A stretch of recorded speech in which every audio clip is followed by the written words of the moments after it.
His efforts in his first 2 games earned the Cumbrians 2 draws. Those vital points meant that Carlisle went into their final game of the Division 3 season, now League 2, needing to beat mid-table Plymouth Argyle in front of their own fans and hope their relegation rival Scarborough didn't win against Peterborough at home. The game at the McCain Stadium finished 1-1, and with the same scoreline at Brunton Park deep into injury time, Scarborough's fans invaded the pitch en masse, believing their Football League status was secure, convinced they'd done enough to stay up. However, there'd be one more plot twist. Carlisle won a corner in the dying seconds, and up came Jimmy Glass. In one of those you couldn't make it up moments, Glass scored from a rebounded header and was promptly swamped by teammates and thousands of fans who quite simply couldn't believe what they'd just witnessed. As for Jimmy Glass, he became an overnight celebrity, but he never played for Carlisle again, and his playing career never really kicked on after that defining moment. He took on various jobs outside of football before finding his way back into the sport as player liaison officer at Eddie Howe's Bournemouth, and most recently the general manager at non-league Wimborne. Not the fairy tale ending to one of the most Hollywood moments in football, but the name Jimmy Glass will live on forever as the scorer of that goal, arguably the most important in any club's history.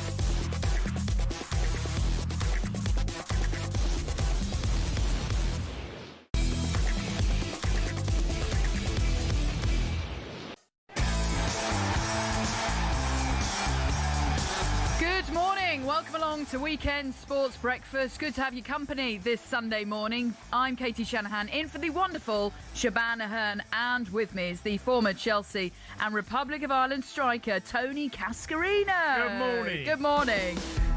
Right, here's what's coming up on the show today. It's now 11 wins in a row for Aston Villa after an impressive 2-1 victory over Chelsea yesterday.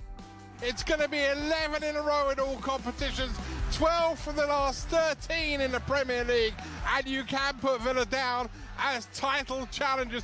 Yeah, exactly. That's their best run in 111 years, which has firmly put Aston Villa in the title race. But they face stiff competition, though. Man City left it late, but they took home all 3 points against Nottingham Forest, live on talkSPORT.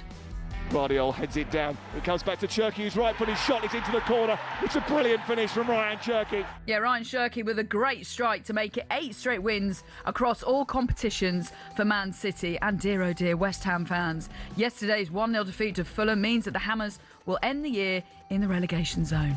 Loud boos around London Stadium again. West Ham in a whole host of trouble right now, and it's now no wins in 7 for Nuno Espirito Santo's side. Who knows where they go next?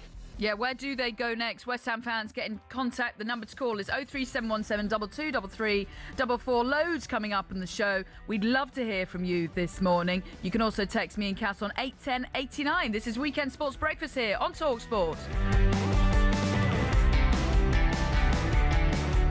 So a very good morning, Cass. Did you enjoy all of the football yesterday? Was some great games, Katie. Wasn't there? Yeah, it was. I thought the first game, obviously Forest up against Man City, I thought that was a terrific game. Could have gone either way. Yeah. But some great performances for Forest and for City. And then obviously backed up by, after the 3 o'clocks, by Villa getting a result at Stamford Bridge. Yeah, it was amazing, wasn't it? Yeah. Especially after that first half. I mean, we'll get into it very shortly, but bearing in mind, Chelsea was so dominant in that first half. First 45 minutes, it was one-way traffic. You'd probably take that to nearly an hour. Chelsea, incredibly comfortable. And if ever a game was changed by substitutions, it was this one. Because every Chelsea sub no one, I felt, didn't shine or didn't give anything extra to what the team already done. Or doing in that particular game, and I think Villa was complete opposite. Villa's subs all worked, whether it was Sancho, whether it's Watkins, whether it was Onana. They all came on and added something. And I know, like you said, we're going to go in depth to it in a minute. So, unbelievable win for Villa. Yeah, unbelievable. And we're going to go into that very shortly, as the Premier League didn't disappoint with another busy day of fixtures. We'll get into all of that. Here's how it sounded across the talkSPORT network. Guardiola heads it down. It comes back to Cherki, who's right-footed shot. It's into the corner. It's a brilliant finish from Ryan Cherki. Back to the top of the table temporarily. Nottingham Forest 1, Manchester City 2. And Arsenal are going back to the top of the Premier League. And it's an own goal from Jorginho Rutter. Yet another own goal. Some ex-Arsenal players think they're not lucky. Are you sure? Finishes here. Arsenal 2, Brighton 1. Will be a second here. Indeed, there is. And it's Florian Wirtz who's got it. Liverpool 2, Wolves 1. Kevin Schade is a hat-trick hero. Brentford 4, Bournemouth 1. West Ham 0, Fulham 1. Raul Jimenez has nodded Fulham in front. Loud boos around London Stadium again. West Ham in a whole host of trouble right now. Burnley 0, Everton 0. 16 shots in this game, not one on target, but a decent result for both sides. Chelsea 1, Aston Villa 2. It's going to be 11 in a row in all competitions. Corner played over, and it was headed in powerfully by Ollie Watkins. And you can put Villa down as title challengers. Yeah, what a performance by Aston Villa to make it now 11 wins in a row. Absolutely flying. As for the other results, if you're just waking up, Nottingham Forest, they lost to Man City 2-1. There are also 2-1s for Liverpool beating Wolves. Arsenal, it was a very nervy ending, but they managed to win 2-1 against Brighton. Fulham beat West Ham by a goal to nil. Brentford 4-1 winners against Bournemouth. A sparkling performance by Kevin Schade. And Burnley 0-0 against Everton. And the game we're starting with is the 5 o'clock kickoff. Chelsea 1, Aston Villa 2. Ollie Watkins, the super sub, scored twice as Villa came from behind to confirm their Premier League title credentials as Chelsea with a 11th successive win in all competitions. Really, really impressive performance by them. Villa's win keeps them just within 3 points behind the Premier League leaders Arsenal, who they play in their next game, which is going to be massive. And Villa boss Unai Emery spoke about how much it meant to equal the club record of wins in a row. We are happy, and of course we are so focused each match, each momentum, each competition, and of course now in Christmas we are playing a lot of matches. We started today playing last week as well, but in Christmas more or less this match against Chelsea away. Of course we knew how the difficulties was this match, but we compete like we are doing, and we were being resilient. We needed to be resilient and try to wait for our momentum, and in our momentum as well the players, they are responding very well. Of course they are the protagonists, they are keeping the mentality we are building, and today they show with it, and of course I am so proud of them. So Cas, Aston Villa were 1-0 down, finished the game 2-1. What a comeback win for Aston Villa. Yeah, it was, because it was one-way traffic like we just talked about, Katie, and got their deserved. I think this typifies Chelsea as a team, because I've seen this so often. I've said many times over certainly this year, that Chelsea are not a 90-minute team. And look, very few teams are. But I'm talking about the performance. If you said to me, when have Chelsea been a 90-minute team? I said, when they played Barcelona at the Bridge and they won 3-0. Right. They were superb that day. They kept it going from the very first minute to the very last minute. Now, games can be transformed by substitutions. Chelsea's were relatively, and this is another issue which many Chelsea fans have talked about, and other people who in football, about the lack of experience within Chelsea. If you look at their subs, Grittins came on, Jamie Grittins, Esteval, terrific young player, going to be I'm sure a star for Chelsea along the way. Liam Delap, Gusto's quite experienced in comparison, but Liam Delap as well. What was their impact on the game? Very little. Very little. Also, there's an argument that Cole Palmer came off too early. He didn't look very happy when he went and sat down with the subs look, bench. players, Katie, can get annoyed because they just don't want to come off. And he was clearly not happy. And some people would look at that and it's a good thing. But if you flip it and go, look at Villa's substitutions, Anana, who's obviously been at Everton. Ollie Watkins changed the game. Yeah, Watkins. And I'd say Jadon Sancho. Yeah. He came on. He was terrific for the period he was on the pitch. He looked sharp. He looked hungry to get in positions. And I'm going to say something about the winning goal on the header by Ollie Watkins. Now, Gusto was responsible for Ollie Watkins. Definitely. He wasn't marking him properly. No, it wasn't marking him properly. But I want to know what Liam Delap was doing at the far post, because he is a big lad. He's got to pick up a player. He's not one for me to be standing in an area picking up space. You shouldn't be doing that. He should be looking to attack that ball. And if you watch the goal, he's stuck at the far post, flat-footed, and not actually picking up anybody. Now, there was a mistake for the first goal because the goalkeeper gives the ball away in midfield and gives it to Rodgers. Rodgers plays a great ball. And another thing on Ollie Watkins. I'm a big fan of Ollie Watkins because I just think even if he misses chances, he's never stopped trying to get in positions to score goals. Yeah. And yesterday, his first goal was a typical goal of he could get hurt, but he's prepared to get into a danger area. It's a great ball by Morgan Rodgers. He takes a good first touch, Ollie, and then goes into a collision that he knows is inevitable with the keeper, Sanchez. But he gets fortunate, it bounces off him. But Ollie hasn't... If you think about Ollie 18 months ago when they made Champions League football, he was the reason why. Yeah. Okay, and he hasn't really been the player this year, has he? He's got 5 Premier League goals. Yeah, he's got 5 Premier League goals, 2 yesterday. And actually, in an interview after the game, he said that he's not where he wants to be as a striker. He wants to be scoring more. He felt as though he's had good performances this season, but it's also a demonstration of the high and lows of football. But he can use last night's performance as a marker to really push on from here. And I totally believe in that. That will give him so much confidence to just kick on for the rest of the season. Yeah, my suspicions is that Unai Emery looked at Arsenal on Tuesday night and probably think, I need Ollie for the 90 minutes or to start the game. And he's decided to go, well, I'll leave him out against Chelsea, but if I need him, I'll bring him on. And it's worked perfectly for him. And I think it's quite clear that he was thinking of Arsenal on Tuesday night away as well, you know, of who it's going to benefit in your squad. So it was really interesting. Look, I go back to substitutions, Katie. They're so important in the modern game. That's why we've got so many of them. And if you've got... Look, what was the impact of Liam Delap? He got booked. Yeah. Nothing else. Got booked. Yeah. Jamie Gittins. What was the impact of Jamie Gittins? It just didn't do anything that obviously a coach would want for him.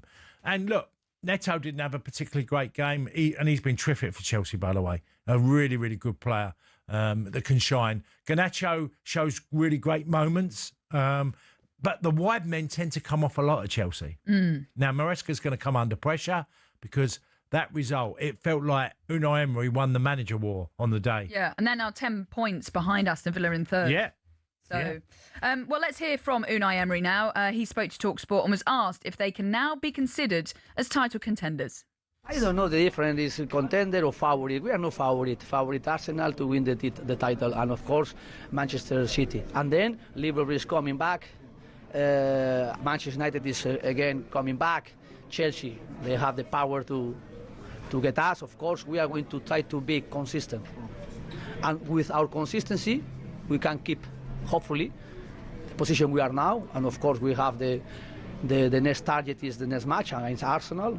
And of course, very difficult in London again. But we are motivated, we are excited, and our supporters, they must enjoy the moment we are.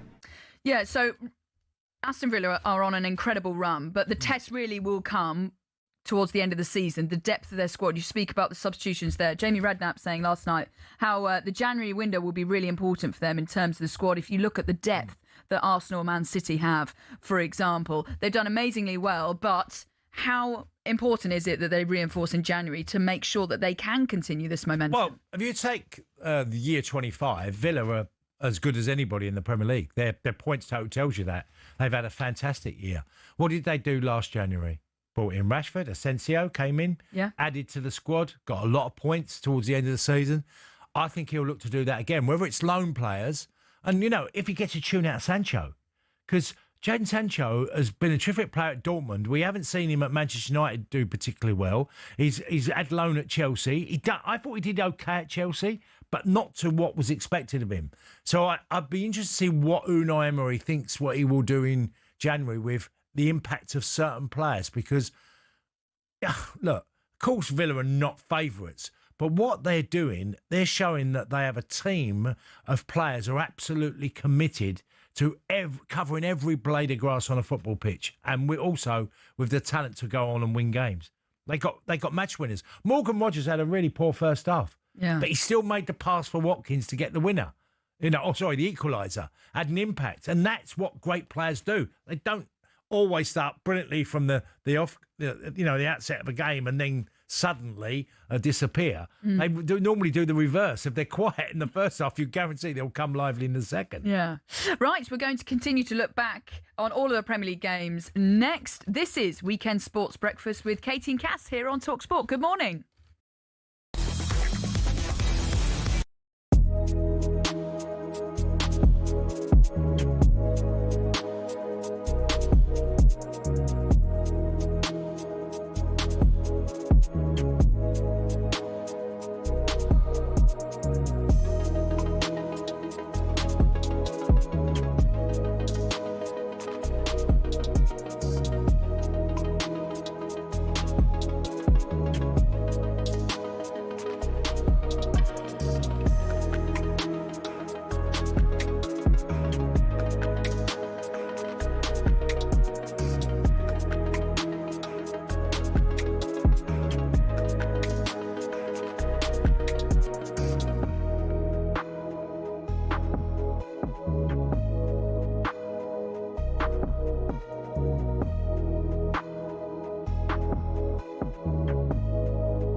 A very good morning. Katie Shanahan in the chair with Weekend Sports Breakfast alongside former Aston Villa striker Tony Cascarino. This is a very fun song, isn't it? The Blues Brothers, of course, with Sweet Home Chicago. And the reason we are playing it is because Paul Gascoigne has revealed that he could be playing George Clooney at Pool. Wow, what a matchup. The pair were put in touch by the same bodyguard who looked after Gazza when he was at Lazio. Wow, Gazza and Clooney. Yeah. Who would have thought? He's... I know a few people who know Gazza really well, and he is so away with the fairies at times, the way he carries on. But he's always had a smile. I mean, I'm sure he's had some really dark times, and he talks about that. but there's also a big smile about him. He just makes me laugh. Yeah. He's such a character. Some of the Stuart Pearce stories that he tells of Gazza when he was with England, and just imagine being with Gazza every day. You wouldn't know what on earth. Terry Earlock, who I played with Millwall, played in an England B game with Paul Gascoigne. He said, because Terry had a weight problem, he said every night he left an ice cream outside my bedroom and knocked on the door. Like for me to open the door, and he said, I looked down, there's a couple of dollops of ice cream. Probably melted by then. To pull the cream. Oh, dear. Oh, funny. So who do you think is going to win this pool match? George Clooney or Paul? Oh, I don't know how good they are, but, I'm sure Gazza's probably thinks he's favourite for it. Yeah. Yeah. You'd think so? Yeah. He's got quite a good backing within sport, hasn't he? So you think, why not try out with Paul? Well, that's quite interesting. I'm looking forward. It'll be televised somewhere. It's like a Jake Paul moment. Yeah. Now we're on Paul. Yeah, now we're on George Clooney. It's entry. For £20 million? Be on Netflix soon.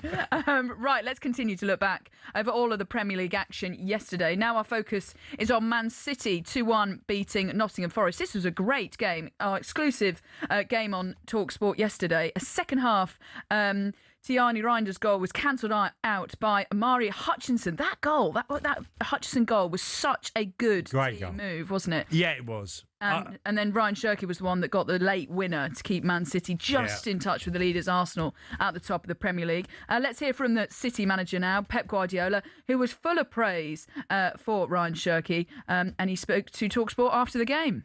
Yeah, listen, up front is numbers, and Ryan always had the feeling. One time I would like to shout him, and a few minutes later I want to kiss him. So it's this type of players. All the manager, we are completely crazy to say, no, you have to do this, you have to do that, you have to do this, you have to do that today, and big data analysis. This type of players, they have a birds. Have to fly sometimes. To express what they have, because at the end, they have something, but he's young and he's open to grow up. He's open to, I can be better. He'll become a top player. Pep also said not only that he wanted to kiss Ryan Shirky, but in one of the interviews he said, all of those kilos I put on at Christmas, I now lost them after the game. So it's funny that he's allowed to put on kilos, but his players aren't. Anyway, yeah. But Ryan Shirky, man of the match, and that late goal just on the half volley was brilliant. Yeah, it's. I was lucky enough to see quite a bit of him at Lyon. There was no question at all that he's an incredible, talented, gifted footballer that can do things that many can't. The big challenge for him was going to be going to Man City and becoming a team player as well, because a lot of his stuff is individual, seeing passes, movement, an eye for a goal, great assist player. So, yeah, look, he's come in, he's done exceptional. Kevin De Bruyne was a star for City for so long at being that type of player. And City have found one in Ryan Shirky. So, yeah, terrific. And he was terrific yesterday. But both teams were. I thought both teams were great yesterday. Yeah. Forest as well. I thought Igor Jesus, okay. I've never seen anybody chest the ball like him. How he takes it when he's battling with defenders and being able to keep hold of the ball. And led the line brilliantly for Forest yesterday. Thought he was superb. And they were as a team, and they're going to feel unfortunate, or feel like they're unfortunate not to get a point out of the game, because they were that good. And City were as well, by the way. Both teams were terrific yesterday.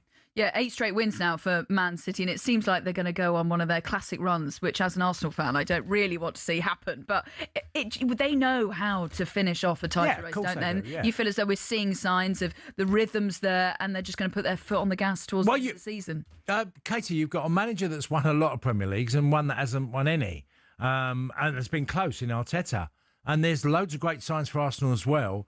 But he will be fully aware of the things that Pep has experienced in his career will be helpful to him.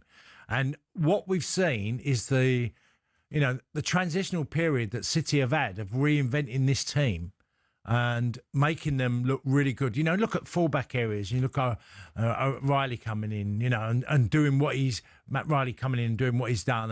And, just Núñez, who's become a far better fullback than when he first joined from Wolves. When he first turned, I thought he's going to struggle. He's not playing like what we've seen Kyle Walker and others be. And that's been a common thing. Reinders coming in from AC Milan, done brilliantly well. Yeah, what a player he is as well. Yeah. And, no Rodri again because he's still not fit. Kovacic, who came from Chelsea, who was a good signing for them, not available at the moment. So City are in prime position to pounce and catch Arsenal. It's whether Arsenal can resist it.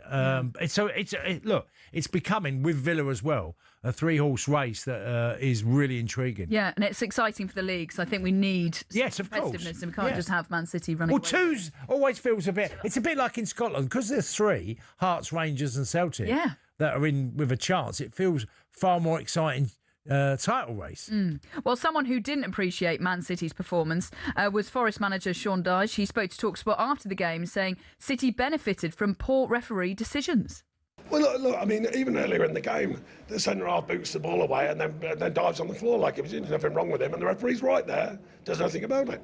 And then the same player, second half, we break the back line, Igor goes through, and he clips him, and then they say it's an accident. You go, well, what happens in the box then? Do you book him and they get a penalty or not? Well, of course they do. So you go, so why isn't that dealt with then? I just thought it was bizarre today, and it's such an easy game to referee. It's not no nastiness and that. You know, technical fouls everywhere, but the referee did nothing about it. So I just can't work it out at the minute. I said that very early. I said, OK, no problem. If they're going to let the centre-halves drag all over Igor up front, which they did, of course, I said, that's fine as long as we get decisions. Sure enough, when a big decision comes, we don't get the decision. I think I would strongly suggest if the shoe's on the other foot, they would get that decision. So Dyche felt that Ryan Cherki's 83rd minute winner should have been ruled out for a foul on Morgan Gibbs-White. He also thought that referee Rob Jones should have shown Ruben Diaz a second yellow in the second half. Do you think he has a point? Yeah, of course there is a point there, because all managers that have lost a game and feel frustrated, because the biggest frustration for Sean would be how well they played, and they haven't got anything to show for it. And of course, I thought, well, there is a foul. You can see on Morgan Gibbs-White, there is a foul. It's whether how strong we want to interpret a foul. Because I'm old school, so I want to always give the benefit of the doubt to a referee and say, well, if he thinks it's not, sometimes in football you feel like the game is changing so much, Katie, that you get frustrated because years gone by, what was a foul then, now would be, or wasn't a foul. Is there enough contact? Yeah, there is enough contact. So, look, I get it from Sean and he's upset. I don't know if I agree with the line of big clubs get these decisions. I think that was something that certainly was in the 80s and 90s. I don't think that's quite the case now. Well, Sean Dyche, I'm just reading in the back page of the Mail, Sean Dyche could be in hot water with the FA after branding the refereeing performance of Rob Jones unacceptable after their loss to Man City. So, he's got to be careful, I suppose. But I suppose we can also mention how much credit Sean Dyche needs to have after that performance. Yes, the result wasn't what they wanted, but there should be a feeling of pride and that they're heading in the right direction. He's steadied the ship, especially after the chaos at the start of the season. From Nuno to Postecoglou. They should be happy with yesterday and the direction that they're heading. Well, I would have taken a lot of positives out of that performance yesterday. I thought Anderson was terrific in midfield again for Forest. Defensively, looked way more sound. I don't see them being in trouble. No. Even though that they've lost the game, I think Forest will be fine this season because there's enough quality within that squad, whether it's Morgan Gibbs-White, whether it's Anderson, whether it's the boy, Igor Jesus was, for me, very impressive. Yeah. Ok's only got, one league goal at the moment this season. I think there's a lot more to come in 2026 for him. Yeah, they're only one place above the relegation zone, 5 points clear of West Ham at the moment, but a really good performance against Man City. Right, still loads to come on a busy, busy day here on talkSPORT. At 9 a.m, it's the Sunday edition with Sean Custis and Henry Winter. The warm-up comes up after that at 11 a.m. with Max Rushton back in with Barry Glendenning. It's Game Day Live with Natalie Sawyer and Perry Groves this afternoon. That's from 1:30 with updates from Palace against Spurs and Leeds against Sunderland in the Premier League. Full reaction to those games will be on The Final Word with Rory Jennings and Darren Ambrose from 6:30. And then the Trans-Euro Express from 9:30 with the legend Danny Kelly will take you all across the continent alongside Andy Brassel. And the best way to keep across all of the sport today is to keep it right here on talkSPORT. Right, we're asking you this morning as part of our text topic, what has been your best sporting moment of the year. There's been plenty of them. We'd love to hear from you this morning. You can text me 81089 or you can give me and Cass a call on 03717 223344. This is Weekend Sports Breakfast with Katie and Cass here on talkSPORT. Up next, we're going to be looking ahead to a really intriguing tennis match. It's the Battle of the Sexes with Nick Kyrgios up against Arina Sabalenka. Coming up next.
A very good morning. You're listening to Weekend Breakfast live on YouTube and also on your smart TV. So come and say hello as it's Katie Shanahan in the chair today alongside former Chelsea and Republic of Ireland striker Tony Cascarino here this morning. Here are some of the headlines you're waking up to this Sunday morning. World number one, Luke Littler, produced a dominant performance to book a spot in the last 16 at the PDC World Championship. But fourth seed Stephen Bunting became the highest ranked player to exit this year's tournament defeat in round 3.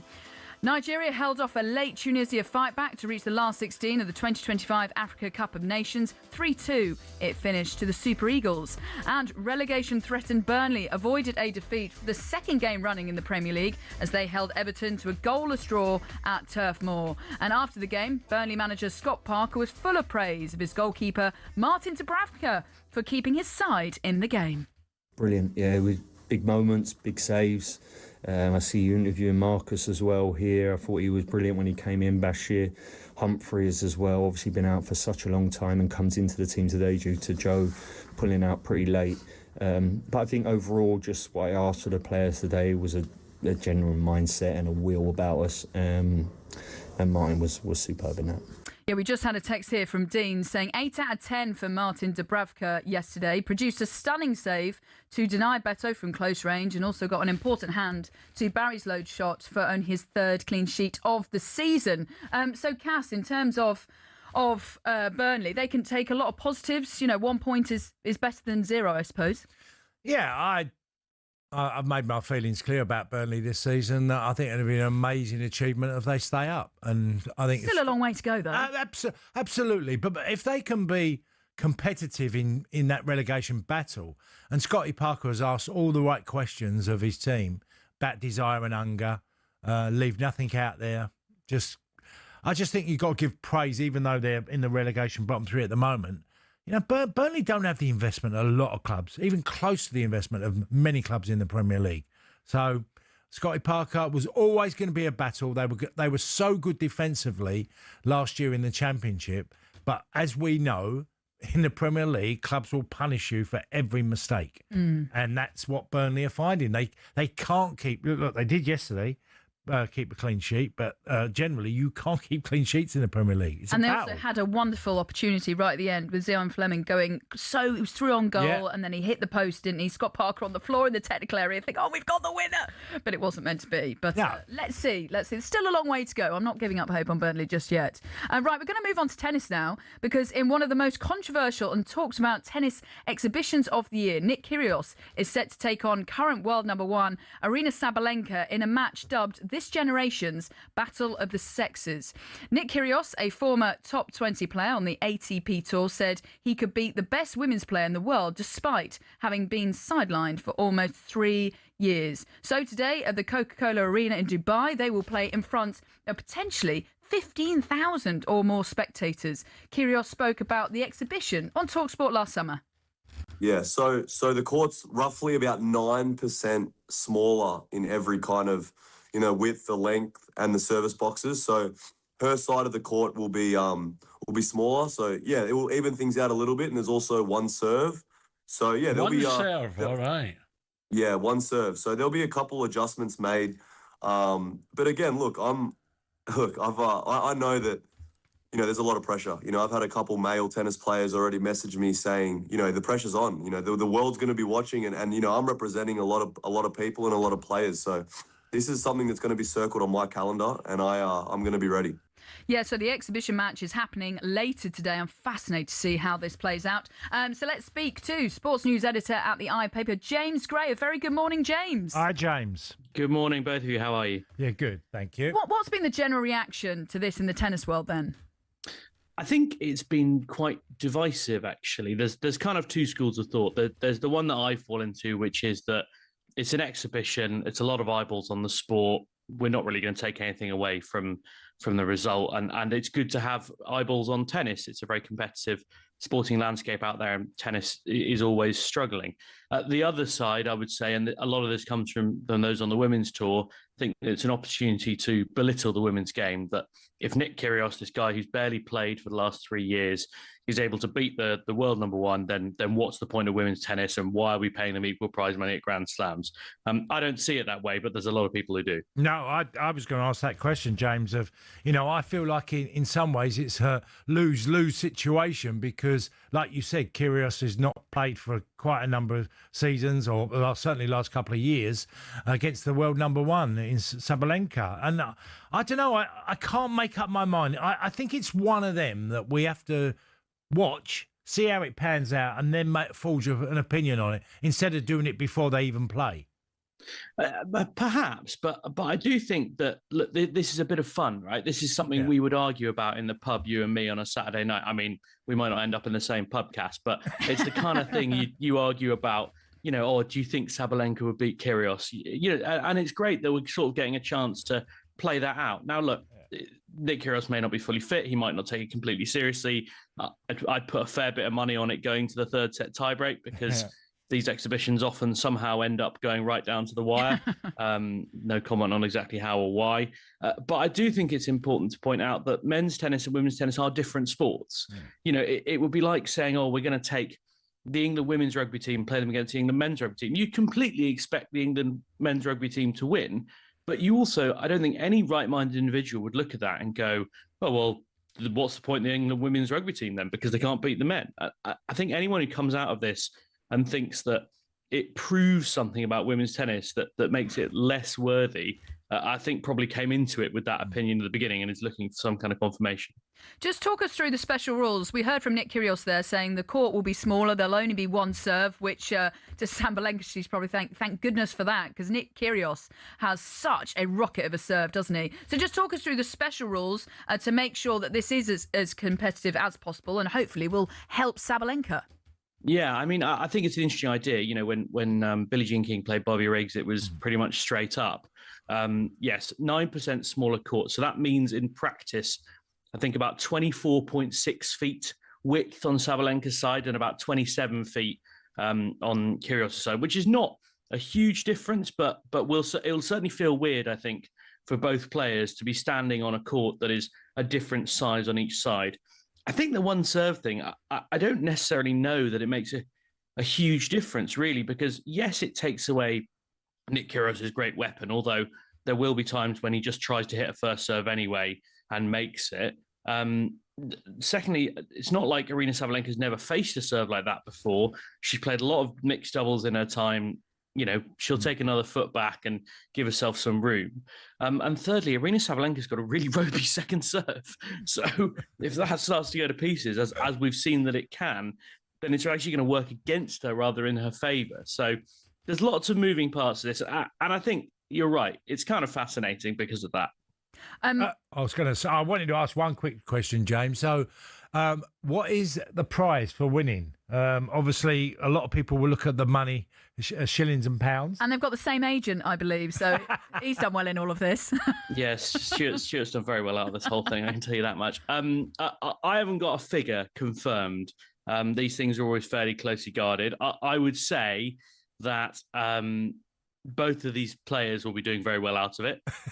There's no way either of them would be there if they weren't. You know, it's quite hard to get Nick Kyrgios. I'm very impressed you got him in the studio so much over the summer. Well, it's talk sport, James.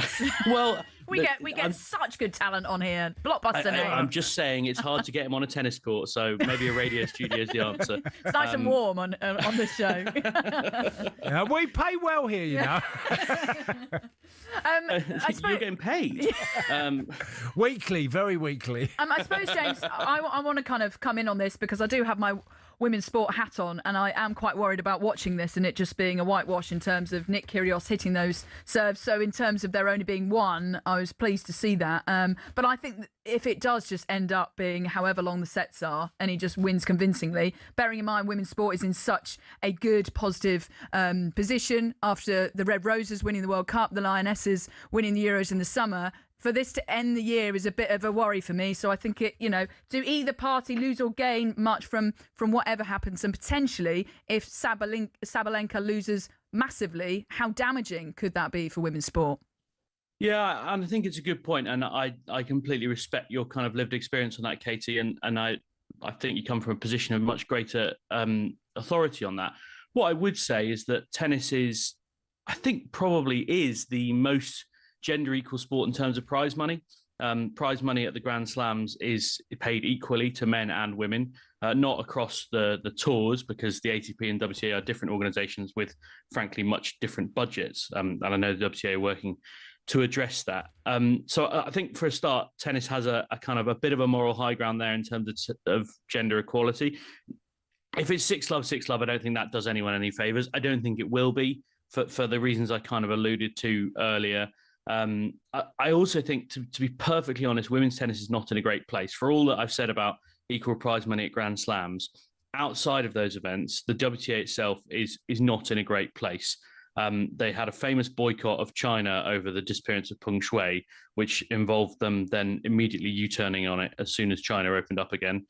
They run their WTA finals in Saudi Arabia because they were willing to pay the biggest prize money. They're not in a position to turn down money from anyone, really. I'm not here to slag off the WTA. They've had a really challenging business model with kind of diminishing revenues over the last decade, and they're working very hard to do that, to reverse that. And they've just signed a huge deal with Mercedes-Benz that is a real positive, and they are moving forward on that. But I do think in terms of publicity, tennis has just lost its 4 biggest stars. I know the 4th one hasn't quite gone yet, in Novak Djokovic. Women's tennis lost Serena Williams, and they didn't really replace her with a big kind of marquee star. So to a certain extent, I think women's tennis should be willing to take a few risks. And while I concede that this is a risk for the sport and that it might turn out being a bad look, eyeballs are eyeballs. I mean, Anthony Joshua versus Jake Paul wasn't a great look, and it was quite embarrassing for everyone involved, but a lot of people watched it. But at the same time, James, Sabalenka, the current world number 1, may win. So actually, we can try and see some hope and positivity in this. So who are you backing to win, just finally? I think it'll be Kyrgios. I think he will play around. I think he'll make it close because that's the kind of in his nature. I think the reality is that if it was on, if he was fully fit, and he may well be, he's planning a comeback, then he would win easily. I think it'll be pretty close. Something like 10-5 in the Champions tiebreak seems likely. Well, James, thanks so much for coming on this morning and getting up nice and early. And let's see what happens in the battle of the sexes. Thank you so much. Cheers, James. Thank you very much. This is nothing. I've been watching the cricket for the last 3 weeks. Well, the 5th and final test. Can England get another win? Right. A reminder that talkSPORT are giving you the chance to win £26,000 in 2026. Head over to talksport.com/win to find out how to enter. We'll, of course, provide more details later on in the show. We'll also be getting into the back pages. That's coming up next. This is Weekend Sports Breakfast with Katie and Cass here on talkSPORT. Good morning.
Okay, a very good morning. This is Weekend Sports Breakfast. Katie Shanahan alongside Tony Cascarino this morning. Back pages on the way next. But first, here are some of the headlines you're waking up to this Sunday morning. Nottingham Forest striker Chris Wood is set for a further spell on the sidelines after having knee surgery. The New Zealand forward has been out since mid-October. Hibernian survived a late fight back from Scottish Premiership leaders Hearts to dent their rivals' hopes in an epic 5-goal Edinburgh derby. And Kevin Schade scored a stunning hat-trick, wasn't it, in a 4-1 victory over Bournemouth. Following the match, talkSPORT's Joe Shannon spoke with the hat-trick hero, who said it was a massive result for the team. Every win for us is important. We take it from game to game, especially now that the table is very close on each other, and to just win by the end of the year. So it's very good for us. A cracking game, wasn't it, Cass? And a really impressive hat-trick from Kevin Schade. The pace of all of those goals was really, really good. Yeah, he's a real live wire, Kevin Schade. And look, I think he's only still, 23, 24, Kevin Schade. He's a player that's got incredible pace. If he gets clinical in front of goal, Brentford are going to sell him for a lot of money. They will, because he's scarily quick. And if he becomes clinical, they've got a hell of a player there. And probably this is his, the season for him. I mean, under a new manager, Keith Andrews has done fantastic. He's done really well. Considering he was a rookie. But he's somehow, what are they now? They're 8th in the table, Brentford. Yeah. Kevin Schade's got, I think, about 6 Premier League goals. So, doing really well with Thiago and forging that partnership. They linked up well yesterday. There's a lot of people will look at Kevin Schade because he's eye-catchingly quick. When you see someone, you go, wow, how quick is he over, 10 yards, 20 yards? As for Bournemouth, they're kind of sitting in 15th, dangerously close to that relegation zone. So a real dent for Andoni Iraola. 4-1 against Brentford. And it was such an open game. And playing into Brentford's hands at home, it felt as though it was very much a Brentford kind of style of game that Bournemouth just played into their hands. Yeah, it's really weird because I saw a lot of Bournemouth earlier in the season and I just thought they were terrific. I just couldn't believe how quick they moved the ball. Again, relying on pace. I no idea why it's sort of falling apart at the moment. Defensively, they were hurt big style by how many players went out defensively who moved on in the summer. So it's a tough one. I don't think they'll have any fears of relegation, but it's just been a really dark period for them, as in the way they've been performing, which we know they're capable of way more. And just quickly, if Antoine Semenyo does leave Bournemouth, obviously that would be a big blow for them. But I was speaking with my taxi driver on the way in, good old William, thank you for the ride this morning. And he was saying, actually, if Antoine Semenyo does go to City, that's not necessarily going to be a good thing, bearing in mind what happened to Calvin Phillips and Jack Grealish. So might need to think about where he does go next, if it's City or somewhere else. I always think there's a decision if you're going to a club that you're not guaranteed a spot. Now, the other argument is, well, you go there and you try and win your place. You try and impose yourself on a football club that if you play well enough, you'll be selected. But I'm sure it will be in their thinking that some players go to City and find themselves wanting. Jack Grealish found that out, and like you mentioned before, Calvin Phillips, another one. Yeah. Right, it is time to take a look through the back pages and say a very good morning to producer Oscar, who has joined us. Where would you like to start? Good morning, guys. So I firstly want to start with the 5-time Danish Footballer of the Year and the current Wolfsburg midfielder, Christian Eriksen. There's been a piece done in the Times this morning where he's been reflecting on his career and specifically focusing on his 3-year spell at Manchester United, where, of course, he lifted the FA Cup and the Carabao Cup. He opened up about his difficulties at the club, his lack of playing time, and also he openly criticised Ruben Amorim after the Portuguese coach openly said that this Manchester United side was the worst in the club's history. But one of the things I wanted to specifically focus on was I thought it was very interesting. He talked a lot about the restrictions of flair players in modern football, and that he openly said that it's never been harder for them because football nowadays is just like fitting into a specific system in terms of styles of play. And especially when you look at Manchester United with Amorim and his very rigid formation change, obviously in recent games, he has reverted back to this 4-2-3-1, which we haven't quite seen before. But I wanted to ask you, Katie and Cass, do you think that football has become too system-driven? Well, of course, with small margins making big differences, people look at data. And with the data, it tells a story. And from that, you end up having, you're working on a team that stopping teams scoring. So flair players can be affected by that because obviously if you're better, it's what you're like with the ball and without your ball and without the ball. And that's what Eriksen's really talking about because Manchester United, one of their biggest criticisms, when they lost it, teams would overrun them and they'd do it very quickly. So the flair players can't get on the ball. I mean, I remember a conversation going back to Ireland days. We played Spain, who had Michel in midfield, who was a fantastic footballer. Jack Charlton made it so clear that do not let him lift his head and find a pass. It will destroy us. And that you can magnify that into where the game is now, that if you get flair players who can find that pass, stop them.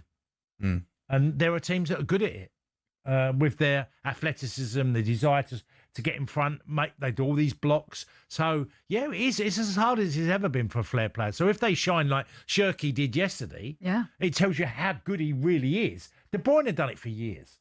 He done so much for City as a flair player, but it was still hard to stop him. Even the very best defenders or best midfielders couldn't stop him.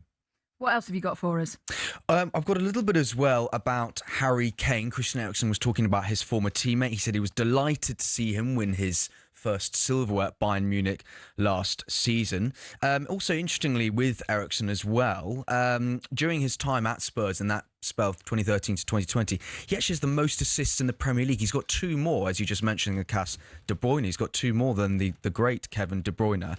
But one of the things that Christian Eriksen spoke about as well, obviously, Harry Kane, he's got the silverware now. Obviously, he's been waiting for that for a very, very long time in his career.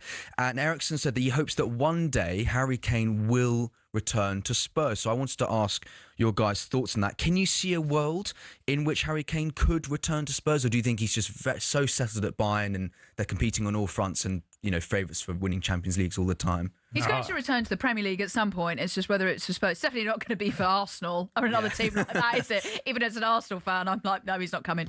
But I think, he could return to Spurs. I think it depends on the manager, but he's absolutely flying for Bayern Munich, especially ahead of the World Cup. We want our captain and main striker in form and just thirsty for goals. So whether I think he'll come back to the Premier League. It's just when it will be. He's going to want to smash that Premier League record. It's just, will he come back to Spurs or will it be another club?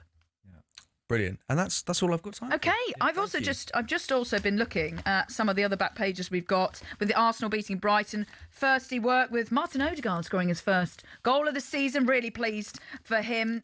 Also, Florian Wirtz, now I'll floor it for goals. Him getting his first goal for Liverpool as well. And lots of cricket. We finally did it, Ben, with a picture of Ben Stokes and Joe Root hugging after they finally got their first Test win in Australia since 2011. So lots of cricket across the back pages as they head into their 5th and final Test in Sydney next week, and also pictures of Ollie Watkins' 11th heaven, Villa equal club record to stay in the title hunt, which we've been speaking about as well. And you'll do it for me with a nice picture of Erling Haaland in a Santa hat.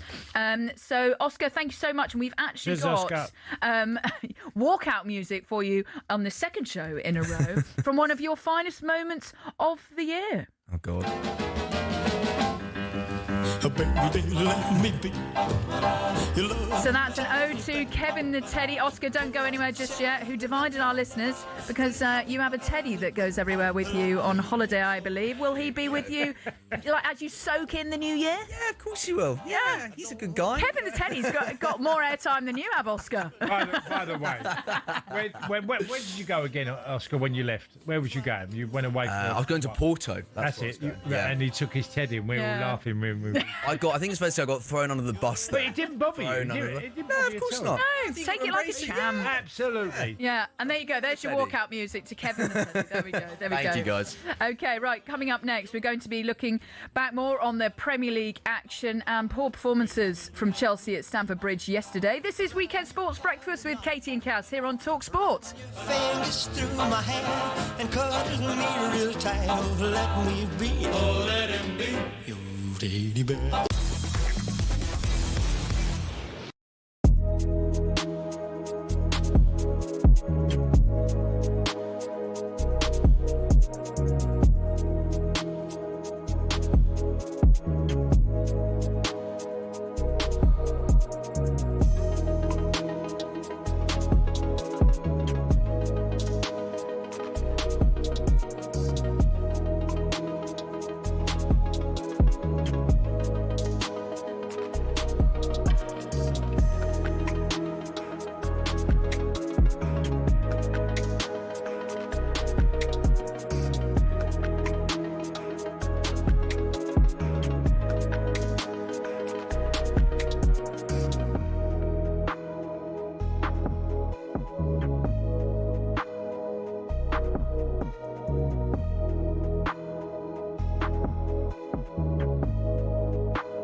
Over the years, we've been treated to some amazing exhibition events in sports. Some become iconic, but many fail to live up to the hype. So what are some of the most anticlimactic exhibitions?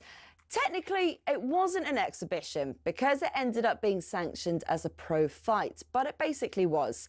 2024 saw Mike Tyson return to the ring to fight YouTuber Jake Paul. The event, which Paul won, was streamed by 65 million people on Netflix, making it the most streamed sporting event ever at the time.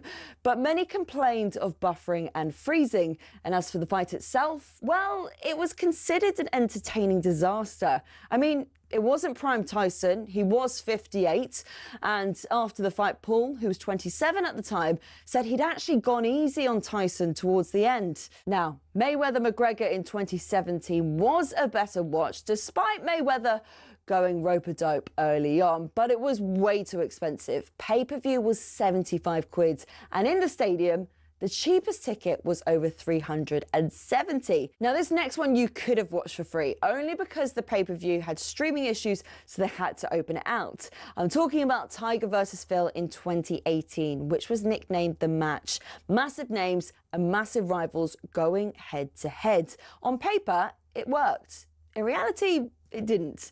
The two players were mic'd up, so we all thought we'll get fascinating insight. We'll be able to hear them insult each other for 18 holes. But what we actually got was more heavy breathing and sniffles. And for two GOATs, the golf itself was bang average. And speaking of GOATs, let's end with Messi and Ronaldo. In 2023, an exhibition between PSG and the Riyadh All-Star 11 saw them share a pitch for possibly the final time. To be fair, it was a goal fest, which PSG won 5-4, and Messi and Ronaldo both scored. But it was obvious they were past their prime. El Clasico, this was not. And with it being in Saudi, there were more sports washing claims. So there you have it, exhibitions that have let us down. And I didn't even have time to mention the Community Shield.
Good morning. This is Weekend Sports Breakfast for me, Katie Shanahan, alongside the former Chelsea striker Tony Cascarino. Good morning. This Sunday morning, 11 wins in a row for Aston Villa. An impressive 2-1 victory over Chelsea yesterday. It's going to be 11 in a row in all competitions, 12 for the last 13 in the Premier League, and you can put Villa down as title challengers. Yeah, their best run in 111 years has put Villa firmly in the title race. They faced stiff competition though. Man City left it late, but they took home all 3 points against Nottingham Forest live on talkSPORT. Guardiola heads it down. It comes back to Cherky, who's right footed shot. It's into the corner. It's a brilliant finish from Ryan Cherky. Yeah, Ryan Cherky with a great strike to make it 8 straight wins across all competitions now for Man City. And dear oh dear West Ham fans, yesterday's 1-0 defeat to Fulham means that the Hammers will end this year in the relegation zone. Loud boos around London Stadium again. West Ham in a whole host of trouble right now. And it's now no wins in 7 for Nuno Espirito Santo's side. Who knows where they go next? Loads to come on the show this morning, and of course we'd love to hear from you this morning. You can text us 81089 or you can give us a call 03717 223344. This is Weekend Sports Breakfast here on talkSPORT. Yeah, we want to know from you this morning, what's been your favourite sporting moment of the year as we are so close to 2026. So we'd love to hear from you this morning. Cass, what's your favourite sporting moment of the year? Most definitely, Rory McIlroy winning the Masters. Yeah, I thought that was special. just. I mean, look, the Ryder Cup was fantastic, and there was some. Obviously, my team, Liverpool, won the title, so that was a really big being part and going up to Liverpool to the parade. That was fantastic as well. I just thought the Rory McIlroy was just something unique, as in watching him melt down and playing really poorly. And then I listened to a podcast afterwards with Padraig Harrington, who spoke, and he said on the podcast, he said, Rory's lousy at playing conservative golf. He's got to play aggressive. And that's how he won the Masters. He decided after, I think it was the 15th or 13th, one of the par fives, where he obviously, under normal circumstances, you expect him to get a birdie. He didn't. And he just went for it. He went for it, I think it was by the 15th. He ended up slinging this 7-iron round, like literally bend on it into an area that's the size of this studio that he's got to hit. And just fantastic. That was the extraordinary moment for me. For him, because you could see how much it meant to him on that moment. So I love that. I really did. Typical dramatic fashion with Rory McIlroy. He never makes it easy for himself, does he? No, and then obviously that's how he wins the Masters. I know someone who knows him really well, and I sort of always say, how complicated is Rory? And he went, there's a lot going on in there sometimes, you know. But yeah, what about you, Katie? Your favourite? So my favourite moment of the year has to be the Lionesses winning the Euros, being out there in Switzerland for the whole month, seeing them get all the way to the final, and then being pitch-side when Chloe Kelly smashed in that penalty, and the whole stadium in Basel just erupted. And then speaking to each of the girls as they came off the pitch, and then just being there when everyone had left the stadium and being there with the players. There was confetti all over the pitch, all the kids were playing, and I turned around and they've all got their pizzas and tinnies with their families, and it was just a really, really wonderful moment. I actually went and sat in the stands on my own and just had a moment to make it sink it all. There's something unique about being there as well, isn't it? Yeah, and experiencing that when you've been on that journey. I've actually got a letter from Serena Wiegmann saying, before the tournament, saying, dear Katie and ITV, what a journey and what a memorable some of this could be. And then they end up going and winning it. It's really, really special. I was at the 78 European Cup final at Wembley when Liverpool beat Bruges. And that always stand out to me, even though the game wasn't great. It was 1-0, Liverpool won it, and it wasn't a great game at all. But being there is so special. And then going on the parade with the Lionesses being welcomed down the Mall to 65,000 fans, and I was in the family area being alongside, Lucy Bronze's family, and just seeing everyone just celebrating. And then Heather Small came on, and all of that, and of course Burna Boy and Serena Wiegmann singing along with him as well. So I would have to say the Lionesses winning the Euros, but we we'd love to hear what your best sporting moment of the year is. You can text me 81089 or give me a call 0371 722 3344. We're going to speak a little bit more about Aston Villa's win over Chelsea yesterday. Ollie Watkins scoring twice for Villa as they came from behind to confirm their Premier League title credentials as Chelsea against Chelsea with a 11th successive win in all competitions. Really impressive. And Villa's win keeps them just 3 points behind the leaders Arsenal, who they will play in the next game. Massive game for them. For Chelsea, they will be disappointed to drop points at home, especially after going 1-0 up. Enzo Maresca had to watch from the stands as he was serving a suspension, and he spoke after the game and admitted that his side still have lessons to learn when it comes from managing matches late on. Something that probably we need to understand a little bit more. It's not easy to analyze tonight's game because we were dominating the game again for 1 hour. We didn't concede nothing, but then after the goal we conceded, the dynamic change, and again probably it's something that we need to think how we can improve that. So you've spoken a lot about this in terms of the consistency when it comes to Chelsea, the lack of experience. Do you think that also comes down to managing the game late on? Well, yeah. I mean, I listened to the phone-in on talkSPORT yesterday when I was driving and coming in, and there was Chelsea fans clearly unhappy with Maresca as well because the substitutions he made didn't have nowhere near the same impact as what Unai Emery's did at Villa. And it was a game that was so comfortable for Chelsea for certainly half a game, maybe even extend that to probably 60 minutes. And Chelsea just were beaten by, and they do, I don't care what anybody says, they do lack leaders of experience. They absolutely need it. They've got a very young team, and yes, they need guidance when they're on that pitch and I just think they're missing it, and especially in the centre-half position. I know Chalobah's been around for quite a while, but Bashir was playing. A lot of Chelsea fans wouldn't want him to be in that lineup when Fofana was on the bench.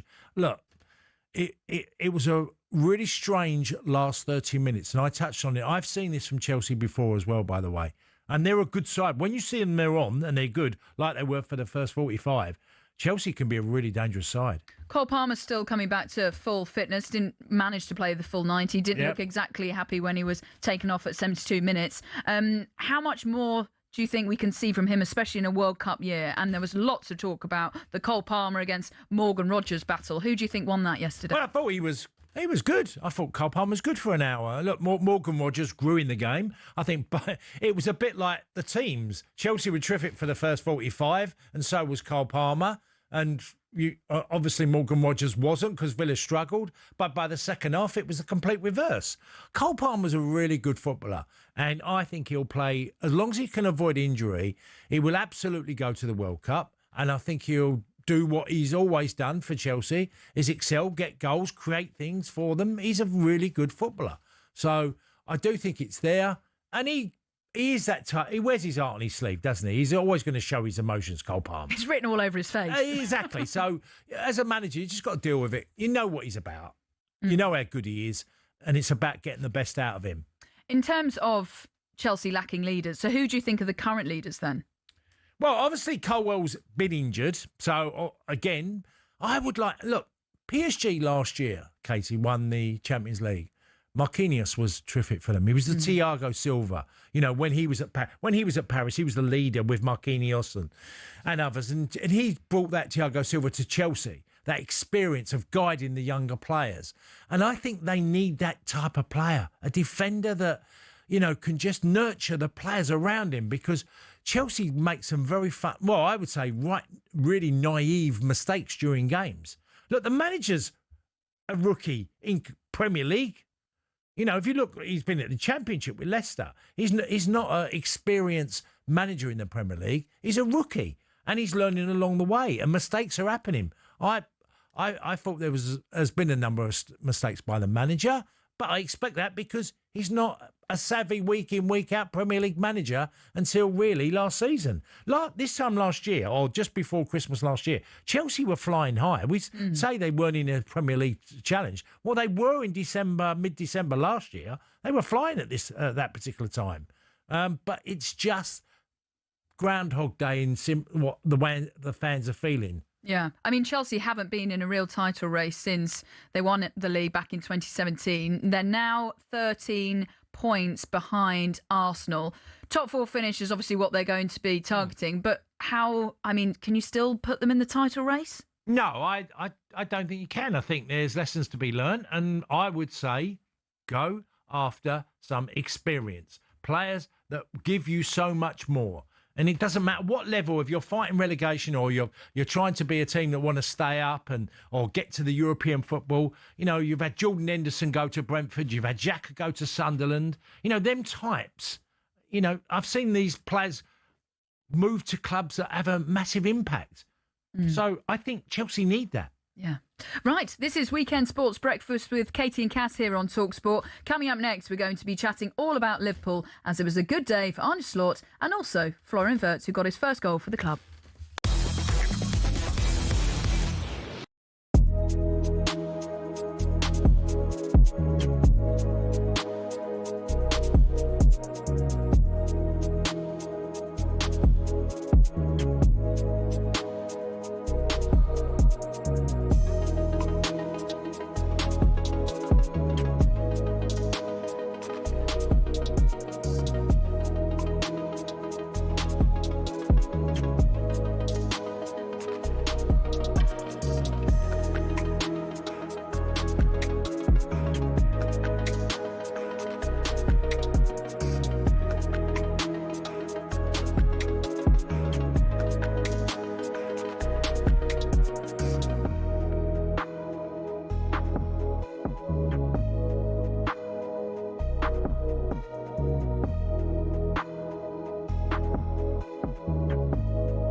$26K for 2026 on talkSPORT.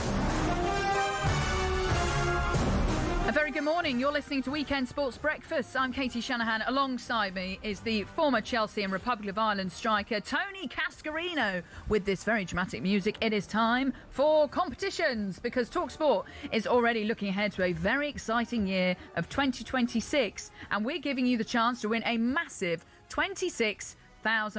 And what better way to kick off 2026 than with some serious cash? Yes, 26 grand. It's our biggest New Year cash giveaway, and it could be yours. It's 26k for 2026. Here's how to enter.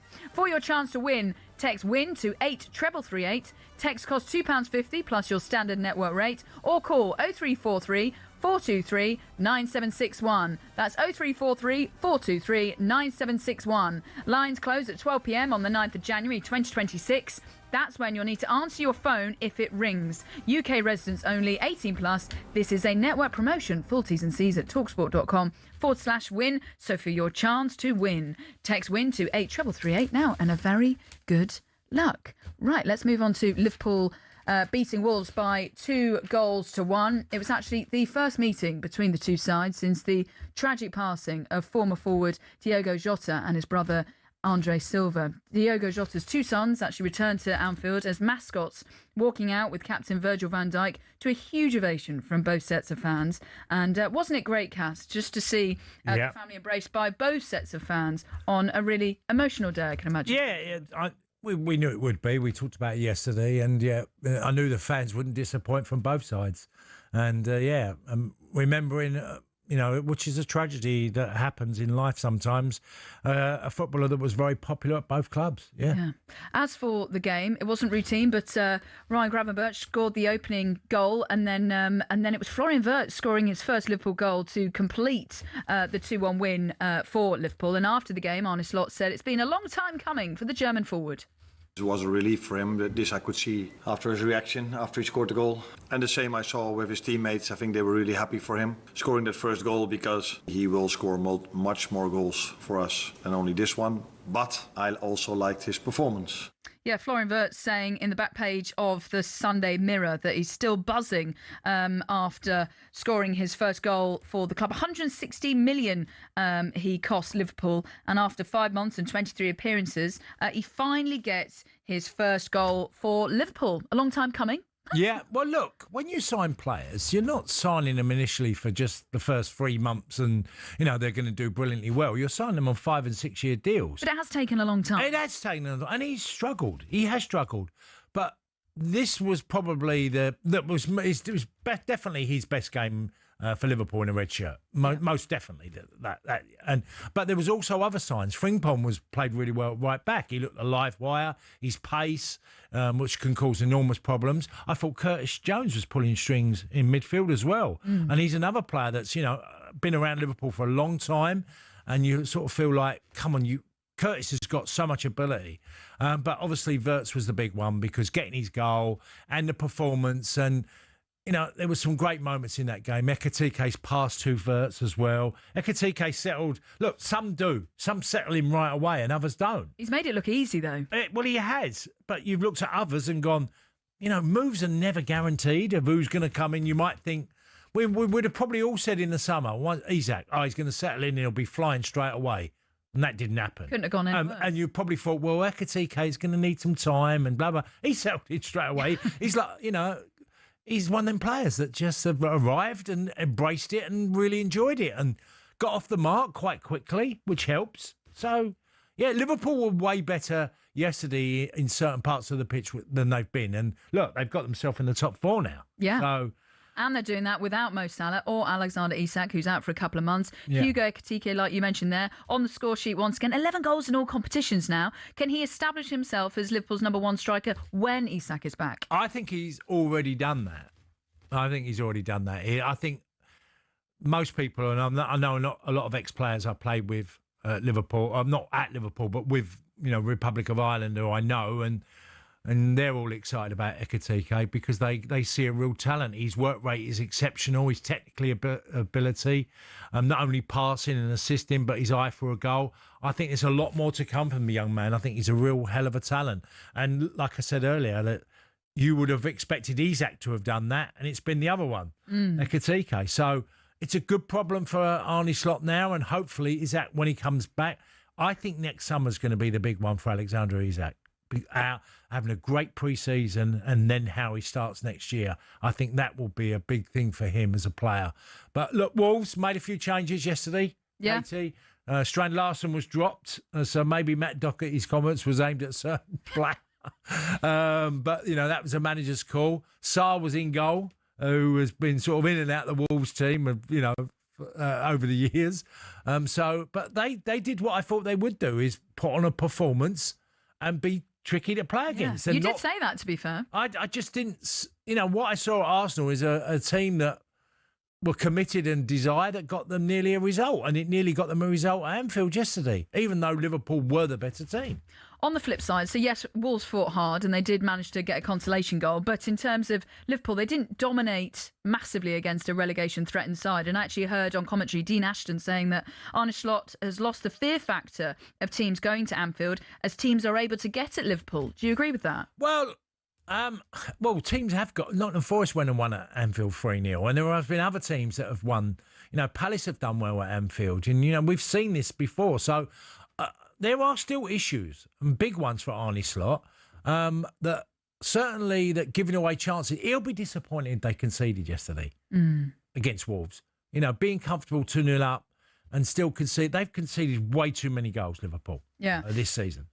Florian Wirtz is on the back page of a number of pages this morning. You just feel as though now he's got his goal, hopefully that can just push him forward and give him lots of confidence. Right, the latest episode of How to Win the World Cup is available for you, and it's a Christmas special with Matt Ford and England legend Stuart Pearce. Matt asks Stuart what life is like for a footballer around the festive period, and if certain England players will be extra careful this year with the World Cup just around the corner. He also explained how seriously legendary Forest manager Brian Clough took training over the Christmas period. We were never manic about...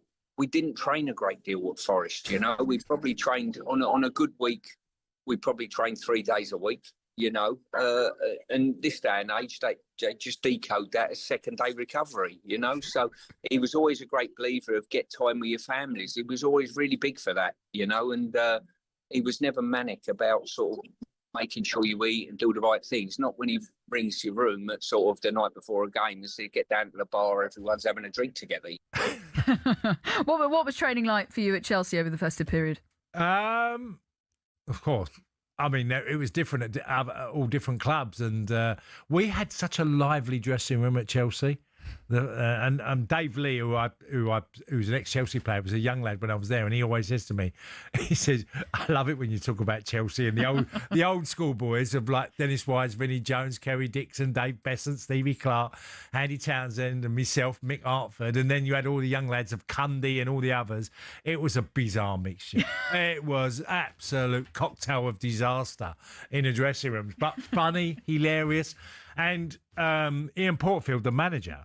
He had a lot of trouble, actually, because the players were running the show. Right. And that was, and he sort of knew that he couldn't really stop that. It was a bit the Wimbledon mentality. Like, well, I can remember sort of some days Ian Portfield would come in and go, right, Chris, right, we're going to do some shuttles, some runs, some 50 metres, 100 metres, 200 metres, blah, blah, blah, blah. And then one of the lads would go, get the balls out, pick the bag of balls out, and everyone walk out with the balls, and he'd be behind going, okay, but afterwards... And I remember thinking, it's impossible. Don Howe come to Chelsea. Yeah. And Don Howe couldn't believe what was going on. He was shocked because Don was very old school, traditional, great coach who expected every training session to be perfectly done. And Don was like, you could see he was shocked at the carry-on with the players. Probably thinking, how long has this been going on for? How bad are this bunch? But he also loved the attitude of the lads because the players went on the pitch and gave their all. Yeah. And I had a similar experience with the Republic of Ireland, very similar. And other clubs. Millwall was a bit like that when it was with Terry Earlott, Sheringham, me, and many, many others. That we, Christmas was slightly different. We played Brighton on a New Year's Day. The manager said, right, we're going to go to the New Year. We were playing 12:30 on the New Year's Day. We saw the New Year in, all having a drink, and it didn't finish at 1 o'clock either. And we went and won at Brighton. That's the thing, as long as you win, Cass, that's all right. I know. It's funny looking back. Look, could you do it in today's game? Probably not. You probably couldn't get away with it. As long as you win one-off. comfortably. Yeah, we've been talking about this a lot with the cricket. Exactly. If they'd won, then, we wouldn't be talking about it. But it's funny. reminiscing of the past and what it was like, and then looking today and thinking, nah, it's different. It's completely different. You wouldn't get away with it. No, but it sounds hilarious. I love stories like that. Right, you can listen to the full episode now. Just check out How to Win the World Cup podcast, which is available via your favourite podcast provider. New episodes will be available every week between now and the Summers Tournament in America. This is Weekend Sports Breakfast with Katie and Cass here on talkSPORT. Up next, we're going to be chatting about Antoine Semenyo and how he's developed into one of the best players in the Premier League, arguably. Good morning.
A very good morning. This is Weekend Sports Breakfast with me, Katie Shanahan, alongside Tony Cascarino. Here are some of the headlines you're waking up to this Sunday morning. Sean Dyche said he was left stunned by a series of bizarre VAR decisions following Nottingham Forest's 2-1 defeat to Manchester City. Northampton moved top of the Premiership rugby table by leapfrogging Bath with a superb 41-21 win in a thrilling encounter at the Recreation Ground. And Martin Odegaard scored his first Premier League goal of the season as Arsenal survived to beat Brighton 2-1 and return to the top of the tree. After the game, Mikel Arteta suggested the win over Brighton lifted a weight off his players' shoulders.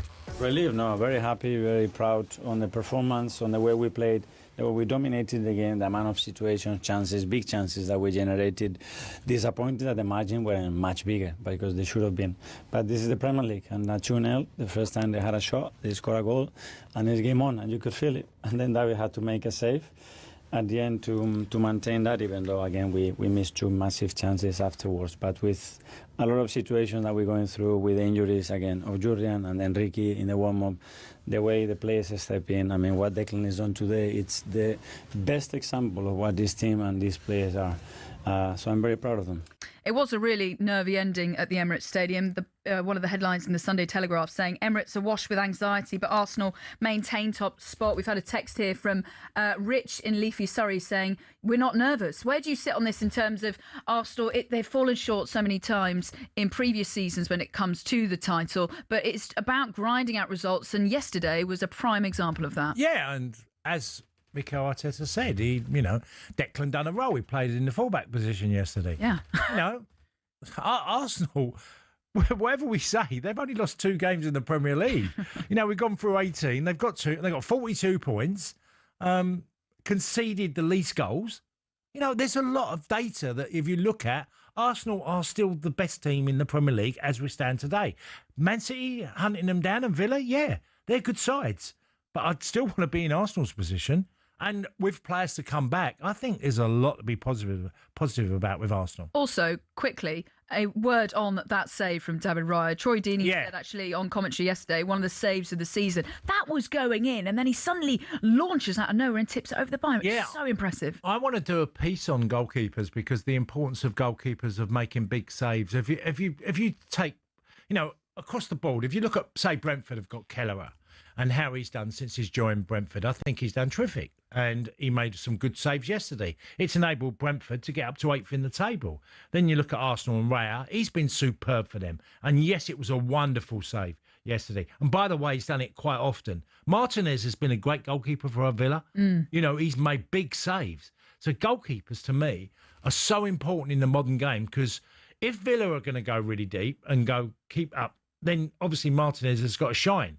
You could argue in some ways goalkeepers can be the most important. Very rarely will people say a goalkeeper is the most important person. Well, Dean Saunders, because I was very happy to join him on Boxing Day, and he was saying you're only as good as your strikers. But there is also an argument to be you're only as good as your goalkeepers. Well, your goalkeeper is going to win you points. If you look at pulling off big saves, there is 2 points for Arsenal yesterday in that save. And Mikel Arteta will say, look, we had other chances, we didn't take them. So there is an element of an argument that of forwards who convert and are, doing it regular. But goalkeepers who produce saves and regularly do it, I just think they make such a difference. Think of the teams that have won titles, whether it's Petr Cech or whether it's Schmeichel or whether it's Van der Sar. And, we've seen it with Alisson at Liverpool and Ederson at Man City. Why did Man City buy a new goalkeeper? Because they felt they needed that position filled. Yeah. So goalkeepers are massive in the game now. Yeah, the goalkeepers union is absolutely having a standing ovation at the moment for UCAS. Right, time to move on as we're fast approaching the January transfer window. We're asking the question this morning: will this Bournemouth forward be on the move this winter? Antoine Semenyo, who hasn't scored since October, he's just smashed the ball in off the post. A confident Semenyo is a frightening player. He's taken everyone by storm this season. Just sensational. Box office player, everything. We'll say he's got the pace, the power, athleticism, but with the ball. That's what he's elite with. He can go left, he can go right. His ball striking's unbelievable. He's just box office. I'm still surprised that Semenyo hasn't been bought by one of the top clubs. Oh, how has he squeezed that in. He's having the season of his life. Bournemouth back on level terms with a moment of brilliance from Semenyo. If they were to bring in Semenyo when the window opens in the new year, they bring Semenyo straight in and they get him in the first team. Is it impossible for Liverpool to retain a Premier League title? Do they need him? Yes. He'd enhance their forward line for sure. Yeah, he's certainly having the season of his life. He's had an excellent start to the campaign for Antoine Semenyo. 8 goals across 16 appearances. And talkSPORT understands there's loads of Premier League interest for Semenyo, who's favouring a move to title contenders Man City at the moment. So for more on how far Semenyo has come, we're very happy to say and good morning to one of his former managers at Newport County. It's Michael Flynn. Good morning. Hi, Michael. Morning. Yeah, good. Michael, tell us, because you had him at Newport, didn't you? You took him on loan, Antoine Semenyo. Tell us about the character. And, I mean, look, we can all see his ability and how he's progressing. But tell us about the lad. I've spoke to him and on an interview, and I thought he was incredibly humble. Tony's one of the best I've ever come across. He's so humble. You just hit the nail on the head. He's down to earth, hard working, such a lovely guy, and he's a credit to his parents, credit to himself, and somebody I can't speak highly enough of. What do you think he's added to his game this season?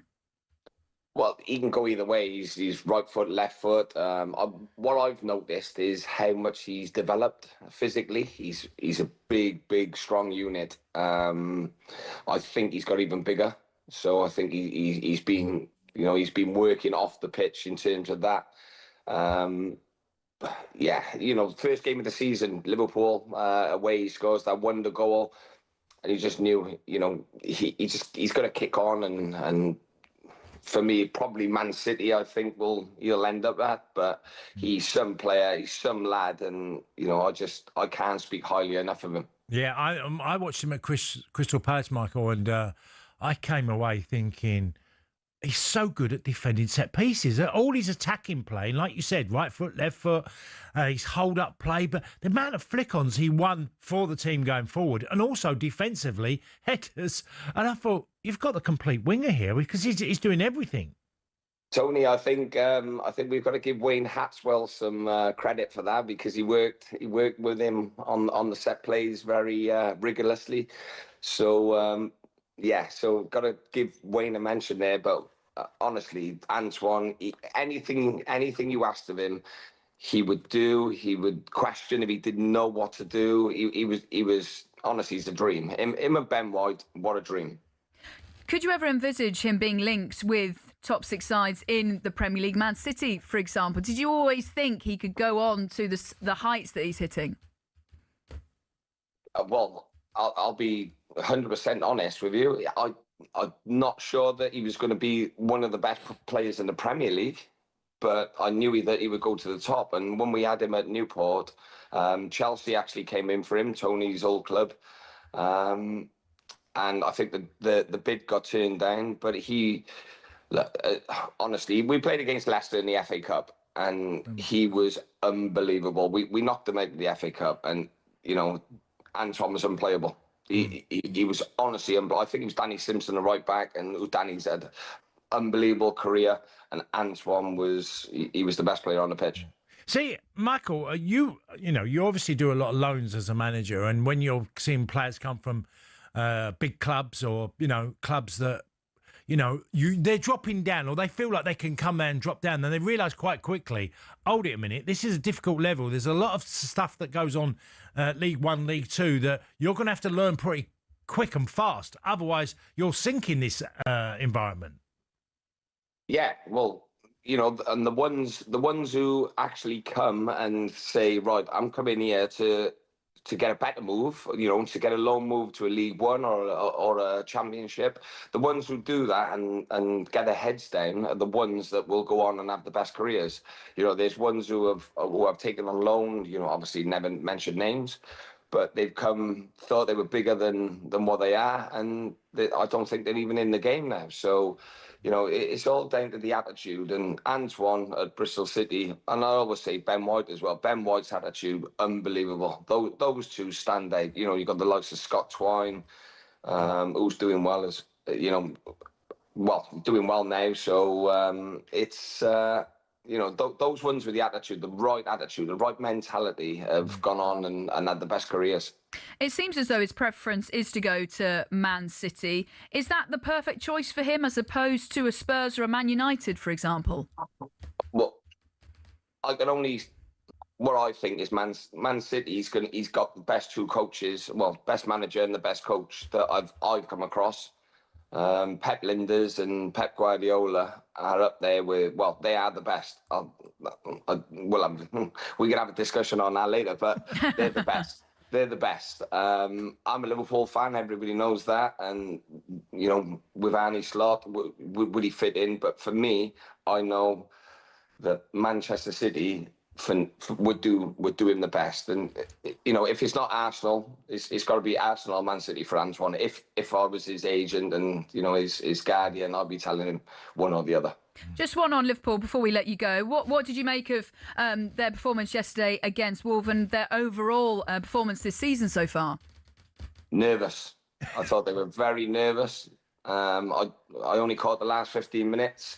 Rob Edwards he's a good friend of mine. I'm almost willing him to get an equaliser.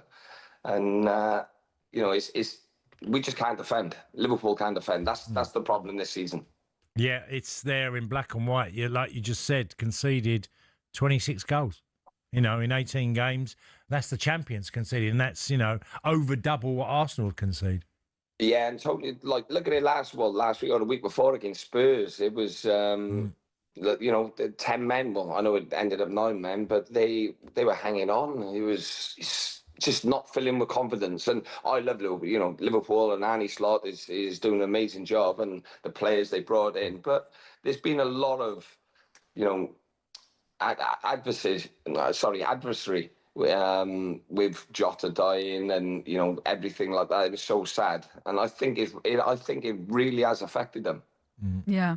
Well, there were some green shoots yesterday because Wirtz getting his first goal. Frimpong playing probably his best performance in a Liverpool shirt. I thought Curtis Jones got on the ball a lot and showed what he's about yesterday. Yeah, Curtis Jones is getting. I think he's getting better and better and better. He's obviously a very, very good player anyway, and I just think he's standing out, and he's taking over a little bit of the mantle of saying, look, I'm a local lad, I won this shirt, and I'm staying in with this shirt, and I'm going to run the game. So, look, Curtis Jones has been brilliant. He has been a standout this season, and I think Wirtz is the best player in the Premier League, just because he hasn't scored many. His movement off the ball, how he finds space is better than anybody else I'm seeing at the minute. Well, let's hope that he can kick on from here after scoring his first goal. Michael, thanks so much for getting up early and joining us here on Weekend Sports Breakfast. Great to get your insights about Antoine Semenyo after being one of his former managers at Newport County. Right, you're listening to Weekend Sports Breakfast here on talkSPORT. Coming up next, we're going to be focusing on West Ham against Fulham, that defeat at the London Stadium.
A very good morning. You're listening to Weekend Sports Breakfast with me, Katie Shanahan, alongside Tony Cascarino. We're getting a lot of love, Cass, from your appreciation for goalkeepers and the importance of them to a team. We've got a couple of texts here saying Henderson at Palace has been faultless. That's from James. Yeah, fair point. Great shout. This is also a text coming in. Cass and Katie, had it not been for John Pickford, Everton would have been relegated seasons ago. Best goalie in the Premier League. Jordan Pickford has done unbelievable at Everton. The season when, I think it was Lampard, that particular season when Lampard was there, amount of saves he pulled off to keep Everton in games. And I think, just like I said earlier, that there's a real, I look at teams and where they are in the Premier League, and I sometimes think, well, how well was the goalkeeper done for them? Look at the teams at the top. Why did Pep Guardiola change the goalkeeper? Ederson was known as the top goalkeeper, but he decided I need an improvement, an upgrade at this moment. He wasn't playing as well as he did when he first, because at one time he was the best goalkeeper in the world, Ederson. Then he took Donnarumma. Yeah. Goalkeepers they're scrutinised to the absolute 10th degree. They just are. But how well your goalkeeper does is really important for your season. OK, let's focus on West Ham 0, Fulham 1. Raul Jimenez grabbed a late winner as Fulham recorded their third successive Premier League victory and extended relegation-threatened West Ham's winless run to now 7 games. Oliver Scars, who was in tears at the final whistle, failed to connect with an attempted clearance, enabling Wilson to cross for Jimenez to score his 4th league goal of the season. So the result leaves West Ham 18th in the Premier League, 5 points adrift of safety. So, Cass, it's getting serious now. What did you make of West Ham yesterday? How worried should fans be? We just talked about goalkeepers, and Areola pulled off a few saves yesterday for West Ham.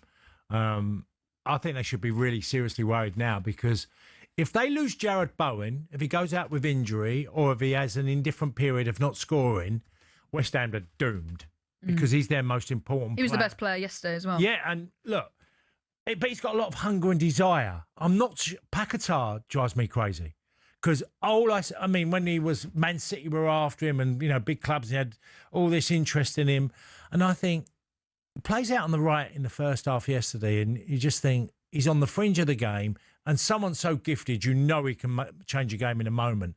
He drives me crazy. And then I could look at sometimes Somerville. I think he's likewise can be very much a fringe player, but when he's on, he's really good. And I think they've got that in their team is a problem for them. They need players who are consistent, stepping up to the plate on a regular basis. So it's a tough one. They're in the mire. They're absolutely in the mire, West Ham now. I said, if they look, I think they've got Brighton at home on Tuesday. I think West Ham have got. Wow. If they go down there, I can just see the gap. Like I said, they could be 8 to 10 points behind by mid-January. Yes, Brighton at home. Yeah. Thanks. Let's now bring in author and editor of the West Ham Way podcast, Mark Carlaw. Good morning, Mark. Hi, Mark. Good morning. How are you both doing? Okay. Yeah, well, for you guys, it's been a tricky... I just said my piece. Tell us how you feel about the current situation, Mark. To be honest, today's sad. It's a sad feeling today. This is a bleak time for West Ham, and it comes to no surprise, by the way, to West Ham fans that we're in this position. I'm going to be honest with you. This slide has been going on for a long time. Very mismanaged football club. I think the ownership are accountable for where we are as a football club. And there's, you look around West Ham, and I'd say academy aside, which has performed well in the last few years, I think every aspect of West Ham is failing and failing badly. And I feel this is no surprise West Ham are in this position. I'll tell you, this has been coming for a long time. And as painful as it is as a fan to watch it, I just feel like it's kind of what the ownership deserve. They've got away with this for a long time. Season after season, we've managed to stay up really on the basis of that there's been 3 poorer teams than us. Let's be honest, most teams that have been coming up have been going straight back down. It was only a matter of time for this to catch us out. And it's just another season where you see the West Ham on the decline, I'm afraid. And and yesterday was a painful one, I've got to be honest. Mark, look, let's give Fulham some credit, that they can, with all their injuries and the way they've performed. And yes, Ollie Scales made a big mistake for the goal. And they're a side that have come to you and got a victory, which, like you said, it was very predictable. Yeah, it was. I mean, I've got to be honest. Going into that game, it was such a must-win game. We've had a real tough run of fixtures leading into the Fulham game. No disrespect to Fulham, but that was a game really on paper. You'd say that's a game we need to be winning. If you're going to stay in the Premier League, your home games are important, and especially teams that are in and around you need to be winning. And I did say before this, in the lead up to it, that this was a must-win game. And if we didn't, then I felt that relegation just felt it was very, very real, and that certainly hasn't changed. But no, credit to Fulham, they deserved it, and that is a big win for them as well, because I think that automatically, not mathematically, of course, but it makes them, I think, 13 points clear now, so they're pretty much safe as far as I'm concerned. So big win for them, and they deserved it as far as I'm concerned. So, Mark, you've got West Ham at home against Brighton, then Wolves away, then Nottingham Forest, and then QPR in the FA Cup. So just picking up on what you just said there, so West Ham fans now, after the defeat against Fulham yesterday, coming to terms with relegation being a reality? Yeah, definitely. I think relegation's felt quite real for most of the season, really. I'm going to be honest, I don't want to go all the way back and go through history here, but, the appointment of Lunan Lopetegui was a disastrous one for West Ham. The way they handled David Moyes' exit. We then went and got Graham Potter. I mean, these are managers that are out of work. West Ham were in the bargain bucket every time, and they always do this. All right, we've got Nuno in, and Nuno, he came with a lot of credit, but Nuno only came to West Ham because he was available. We wouldn't have gone to Nottingham Forest and paid compensation to get him, is my point.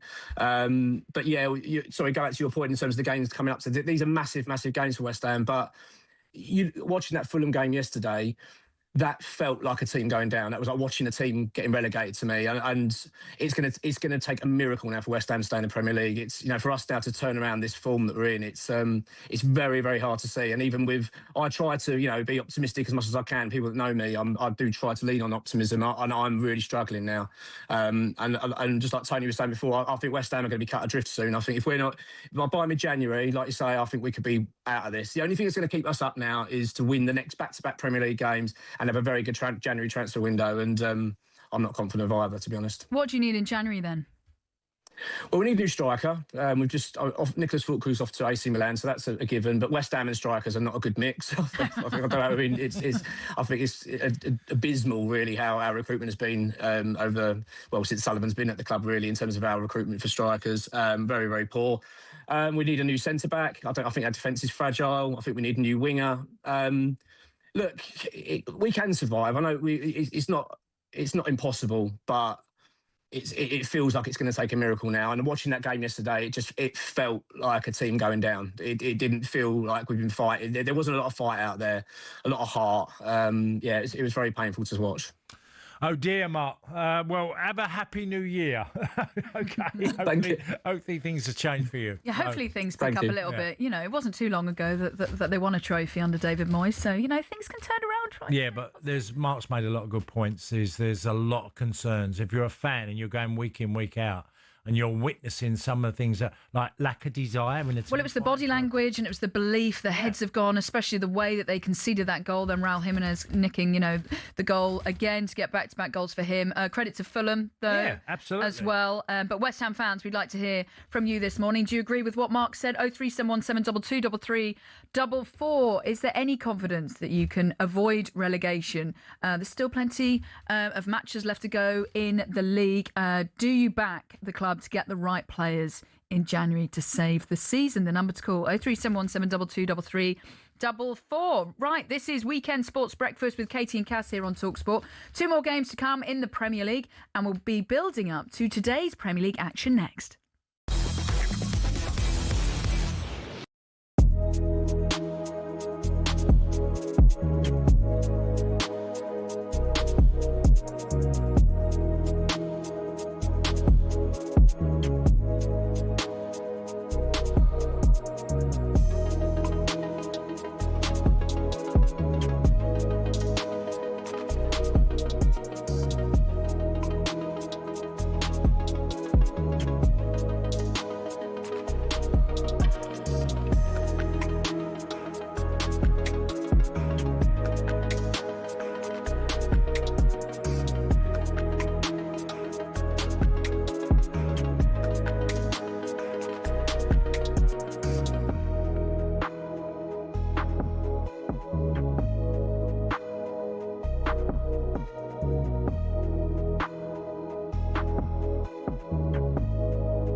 Corinthian Casuals are a team in the Combined Counties League Premier Division South. Despite that, they're one of the most important clubs in world football. Here's why. The club was formed in 1939 as the result of a merger between Corinthians FC and Casuals FC. Now, Corinthians FC were founded in the late 1800s when the FA's top brass were sick of getting pumped by Scotland every time they played them. As a result, a man called Nicholas Lane Jackson set up an amateur side which would bring in the best players who could all play for the national side. And it worked. It wasn't long before England were dominating the international fixtures they played, and it was largely down to Corinthians. In fact, in 1894 and 1895, they played consecutive games where Corinthians provided the entire England 11. But the thing is, the players refused to play professional football. They didn't believe in it. They wanted to spread the values of sportsmanship, competition, and played for the love of the game. It also helped that most of the players were Oxbridge graduates who didn't need the money. But instead of entering the league and cup competitions, they played exhibition football and toured the world, bringing the beautiful game with them. And it was this which spread the game throughout the world and made it so popular. Most famously, in 1910, they travelled to Brazil. And the locals in Sao Paulo were so impressed, they started their own team under the same name. Yes, the same Corinthians who won the FIFA Club World Cup in 2021, one of the biggest football teams in Brazil. Now, they were global superstars, and despite not being professional, Corinthians drew in the crowds. Everybody wanted to play them, everybody wanted to watch them. So much so, they regularly played the winners of the FA Cup in what eventually became the Community Shield, winning most of the time. They actually inflicted Manchester United's worst defeat, 11-3, a record which still stands to this day. Now, fast forward to today, Corinthian Casuals still don't pay their staff or players. The ethos of sportsmanship is still at the heart of everything that they do. And even though they're a side in the lower leagues, if you make the trip to King George's Field in Tolworth just off the A3, you'll most likely bump into Brazilian Corinthians fans who often make the pilgrimage across the globe just to watch their founding team play.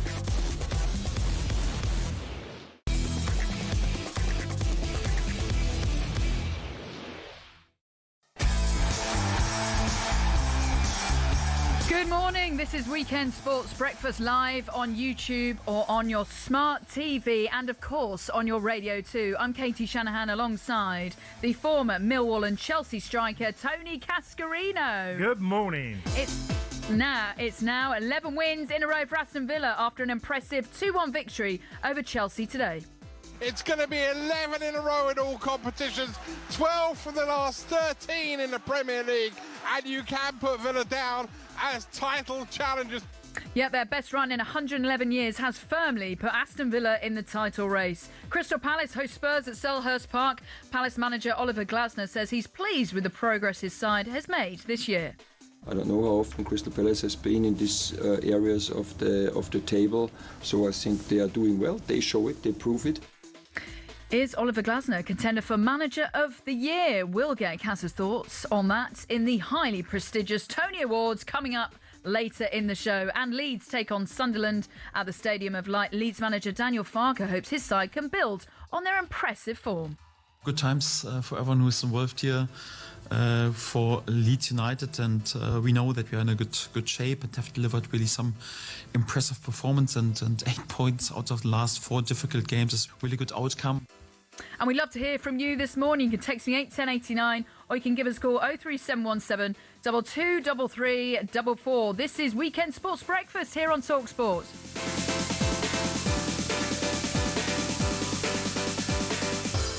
We've been asking you this morning, what's your favourite sporting moment of the year? And we've had this from Darren saying, Katie and Tony, normally I would say the greatest moment was Spurs winning a trophy. But in my opinion, it has to be Kevin Sinfield, the most unselfish, honourable moment. Not only a great sporting moment, but a human moment as well. Wishing you a very happy new year. Also, Gavin, the Liverpool fan, saying, seeing the Reds win the league will always be moment of the year for me. I've kind of blanked out the rest of the year. Although being a Coventry kid is nice to see them flying as well, you know, and think if we were to predict the 2026, what we will be saying in 2026, if we look inside the CAS crystal ball, you know, Coventry might be in the Premier League next year. Wow. Yeah, and what a turnaround for the football club. It's quite weird. I had a bit of a connection with Coventry because when I was at Gillingham, Coventry sold Mark Haitley to Portsmouth and they put a £200,000 offer in for me at Gillingham, and Gillingham turned it down. And I remember talking to my manager, Keith Peacock, who was my Gillingham manager, and just sitting there talking. He said, we've turned down 200,000 from Coventry, but we'd like you to sign a new contract. And I decided I'd stay anyway at that particular time. And I love the kit. It's great, isn't it? I love the Sky Blue Sky Blue's kit is great. It's a fantastic kit. I just always remember and thinking, like, I love the Coventry kit. I'd love to go because your kit's great. No, but it was obviously Mark Haitley was one of them players that I had a lot of admiration for because he was my type and he was a really great player in so many ways that he was the one I wanted to learn from. And he moved from Coventry to Portsmouth and then went Portsmouth to AC Milan. Oh wow! So he had he had some great moves. Monaco as well. He went to. Absolutely. He was way better than people give him credit for. Right, let's focus on Crystal Palace against Spurs, our game in the Premier League today. One of two games in the Premier League. Two out of sorts, London rivals aiming to avoid 3 straight Premier League defeats collide at Selhurst Park when Crystal Palace and Spurs go head-to-head. Palace are focused on correcting a Premier League slide, having dropped out of the European places after recent heavy defeats. Thomas Frank has retained the backing of the Spurs hierarchy for the time being, but will be looking to put 14th place Spurs back into European contention. And speaking ahead of the game, Thomas Frank made it clear he hopes the club will do business in January. Characters for me, as I said many times, is the most important thing, and I need to buy into so we are aligned. That makes it easier for me to say, hey, remember the bit I said about this. You do, then it's a little bit easier to have consequences. And I'm delighted to say, joining us on the show is Spurs legend and former Premier League manager Chris Hughton. Good morning, Chris. Hi, Chris. Good morning, Katie. Morning, Cass. How are you, Chris? How are you doing? No, very good, Cass. Thank you very much. Good. I'm sure. I know what you achieved in a manager, as not only as a player, but looking at these problems at Spurs, where it's such a tricky job because of what's happened in the last few years, Chris. And I'm sure you have a lot of sympathy for someone like Thomas Frank in trying to turn this giant club around. Well, I think it's about the starting position, and it's a club that, of course, won a European trophy last season, but the league form wasn't good, and I know probably a fair bit of that would have been down to prioritising the cup competition and so, but the reality is that it wasn't a good league position. So I think you have to look at that's a starting position that Thomas came in with, and he's working through it. Good start. Dealing with some problems. I think there's some imbalances in the squad, and it's him as his role as a coach and as a manager. I think over these next 2 windows, to get that right balance, it will give him the consistency that he needs. Chris, what do you think Spurs then need in January, and what have you made of them so far this year? I think it's just the inconsistency. Started well. I think they're very reliant on the two centre halves, Romero and Van der Ven, who I think are both at their best. I think they're top class. I think also they've missed Maddison. I think that little bit creativity. I think for what they've got, Gray and Sarr and Bergville, I think have got big energy in the middle of the park, but maybe lack that little bit of industry that the others would give them, that creativity that Maddison would give them. I think on that left-hand side, I think on the right-hand side, Kudus and Johnson, I think are good options. And of course, Solanke's been out, and it seems it seems like he was going to be back a while back, but it seems to have dragged on. So I think it's just getting that real consistency that he needs. But I think they're probably the areas. Yeah. Chris, taking on a very well organised Crystal Palace. OK, it's been a bit tricky of late with their European football, a lot of games, but their system is always a tough one, a big obstacle for clubs coming up against them to get past them, because they do it so well.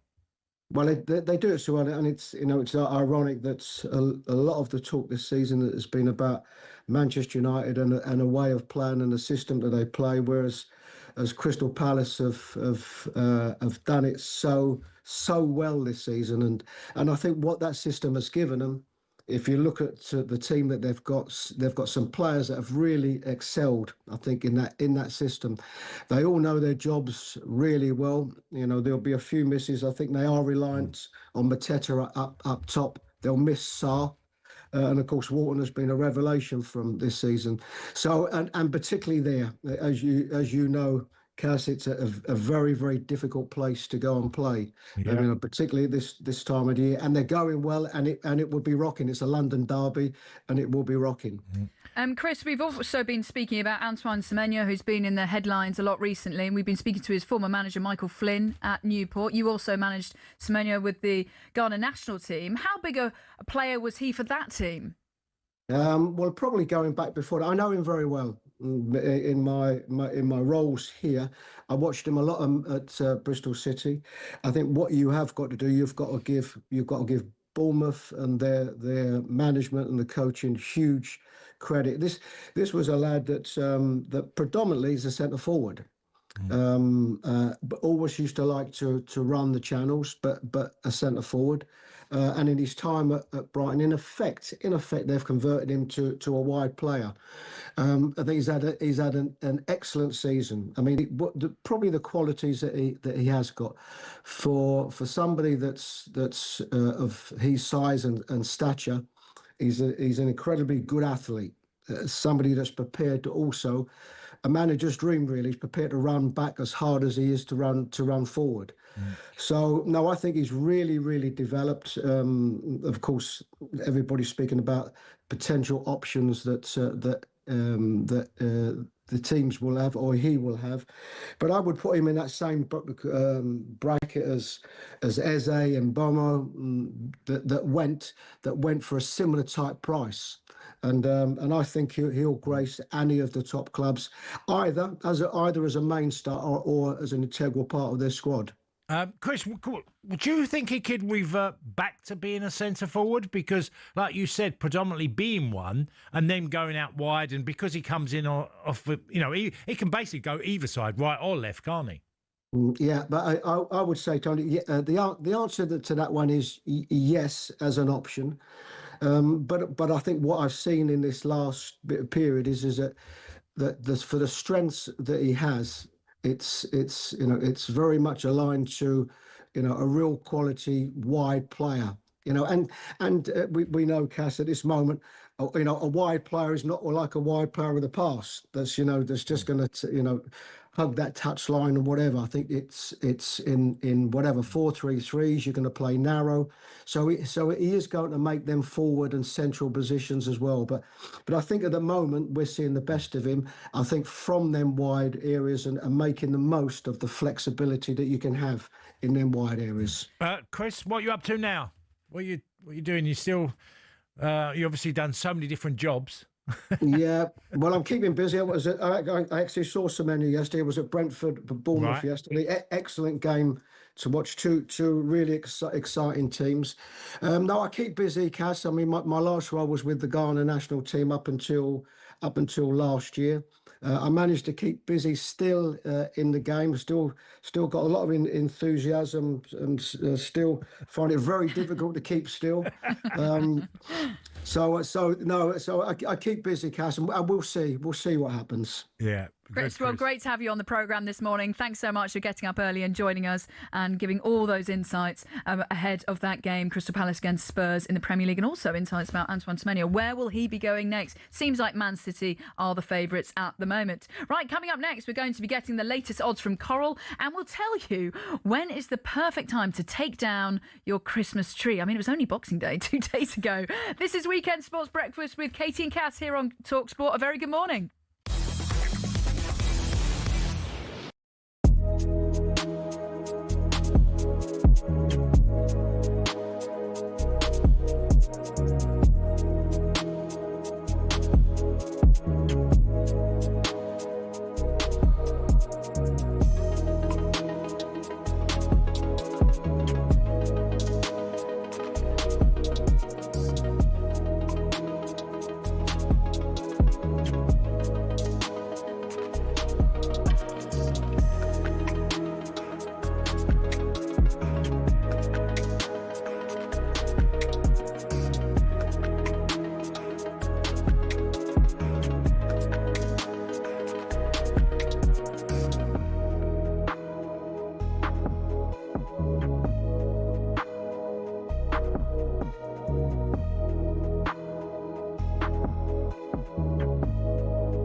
Rocking around the Christmas tree at the Christmas party hop.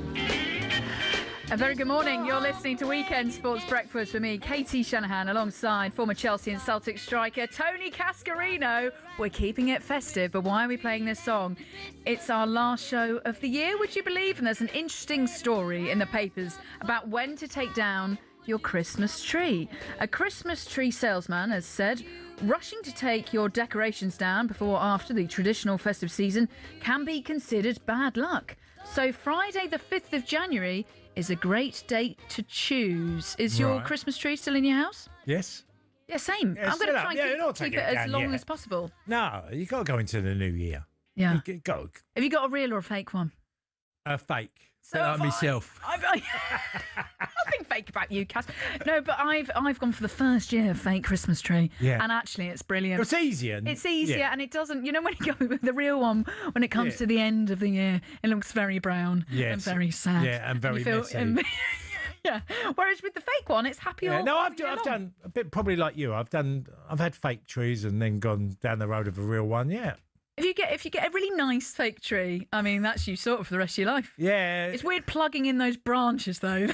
I don't get involved with the Christmas tree. Oh, you don't? No, my missus doesn't want me near the Christmas tree. And you know what? I'm the same. I do not let my husband anywhere near the tree because he smashed a few decorations last year. And I was like, go to the kitchen, get out. I can't even get the little balls and put them, hang them up and think, no, not doing that. And don't put any of the nice ones near the bottom. If you've got dogs or babies, they'll just be ripping it off. So, okay, so maybe I'll... I mean, I've rented my fake Christmas tree, so I probably need to go and get a new one. But we've even got that scent, you can get the spray. Yeah, so maybe we'll stick with that tradition. Right, let's check on the odds now. Right now with Coral. The Coral Daily Download on talkSPORT. Brought to you by Coral, the home of a free-to-play Golden Rewards Shaker. 18 plus max 1 reward per player per selected Shaker day. 8 a.m. to 8 p.m. Restrictions and T's and C's apply. Gambleaware.org. And we can say a very good morning to Dave Stevens. Good morning, Dave. Hello, David. Morning, Katie. Morning, Cassie. I was wondering, at this time of year, it's tricky. Do you still say Merry Christmas? Do you give an early Happy New Year? But you're talking about Christmas. You've been playing Christmas music. I've still got the Christmas tree in the background. Anyone watching can see that. So, look, season's greetings. Let's stick with that. And that covers everything, doesn't it? Yeah, every post. Let's get straight to the title race because Villa winning at Chelsea, does that shorten them? If they do, by how much, Dave? I mean, it does, Cass, but I'm of the opinion, and Gab, if you're listening... Well, obviously, Aston Villa superfan Gabby Bonlahor is rooting for his team. I still think we as bookmakers, Cass, are underestimating them. They're only 3 points behind Arsenal. Another brilliant victory yesterday. Amazing how many times they're coming from behind this season. He made the changes. Ollie Watkins came on, got the 2 goals. They're 16-1 for the title, which makes them third favourites. They were 25s before that game yesterday. Obviously, huge game coming up on Tuesday. I still think, as I say, that underestimates them. 5-6 Arsenal, so shade of odds on Arsenal. 6-4 Manchester City. City, the one team who have been there, done it. Looks a 3-horse race. Liverpool 28-1. But obviously, Tuesday night's game is going to be massive. If they go and get a result there, even if they take a point off of Arsenal, they're right in it, Cass. Am I barking up the wrong tree? Am I trying to mislead Gabby and the Aston Villa fans here? Or are they right in this title race? Well, I would say, the biggest piece of evidence is they've had 11 straight wins. Yeah. It's like phenomenal. They are a team. Do I think Arsenal are worthy favourites? Yes. City worthy second favourites? Yes. And Villa third? Yeah. Look, there's a long way to go. We all know, and there's going to be twists and turns as we go. But Tuesday night's going to be a feisty game, I'm sure. And look, if Arsenal end up beating Villa, that bridges the gap. Obviously, Villa will probably double in price over one match and probably half if they get a win. Yeah, I think, I mean, you're right. It will be interesting if they were to go and get the win, which would take them level with Arsenal. Obviously, then Man City are in the mix as well. How short they do become. What they do look set for is top 4. And that's sort of bad news for the chasing pack. Obviously, Chelsea yesterday, because there's now a fair gap between Villa in third and the teams in 4th, 5th and lower. We think Liverpool will take that other top 4 spot, 4-9, same price Aston Villa. Arsenal and City, of course, absolutely unbackable. But we've got to mention Sunderland, Katie. I know. mean, if at the start of this season you'd have told Sunderland fans that between Christmas and New Year, I'm just trying to, if they win this, they go 5th. I mean, they were amongst the favourites for relegation. Yeah, they can go above Chelsea, can't they? Wow. Absolutely extraordinary. They're 13-8 favourites to do so. Now, they have been hit by Africa Cup of Nations, particularly. I think they've lost half a dozen of their squad. So that's not going to make life easy for Reggie Lebris. But Leeds United themselves on a better run, actually. But that tends to be their Ellen Road form. On the road, they're not great, Leeds. They're just shorter than 2-1. The draw is just bigger than 2-1. So great opportunity for Sunderland fans. But then at the opposite end of the spectrum, I mean, we heard from the West Ham fans, it'll be no surprise. I mean, they are odds on for relegation. But it's Tottenham that are the team for the second season running. The league table kind of just doesn't lie on that position. And Crystal Palace, the games are coming thick and fast. but they're 11 to 10 favourites to win this. 9-4 Tottenham, 5-2 the draw. I mean, Tottenham, Cass, what is Thomas Frank? I mean, it's a silly question. Every Premier League manager, bar Arteta's under pressure. How much pressure is Thomas Frank on at the moment? And what do they need to get out of this game today? Well, look, obviously, if you lose, it creates a problem. But then if you lose in a certain manner, that creates a different problem because it gets more severe. Because if you lose 3-0, like they did, I think, at Forest, wasn't it? When they lost 3-0 at Forest and their performance, the reaction by Tottenham fans was just, as you would expect, like furious with what was going on at their club.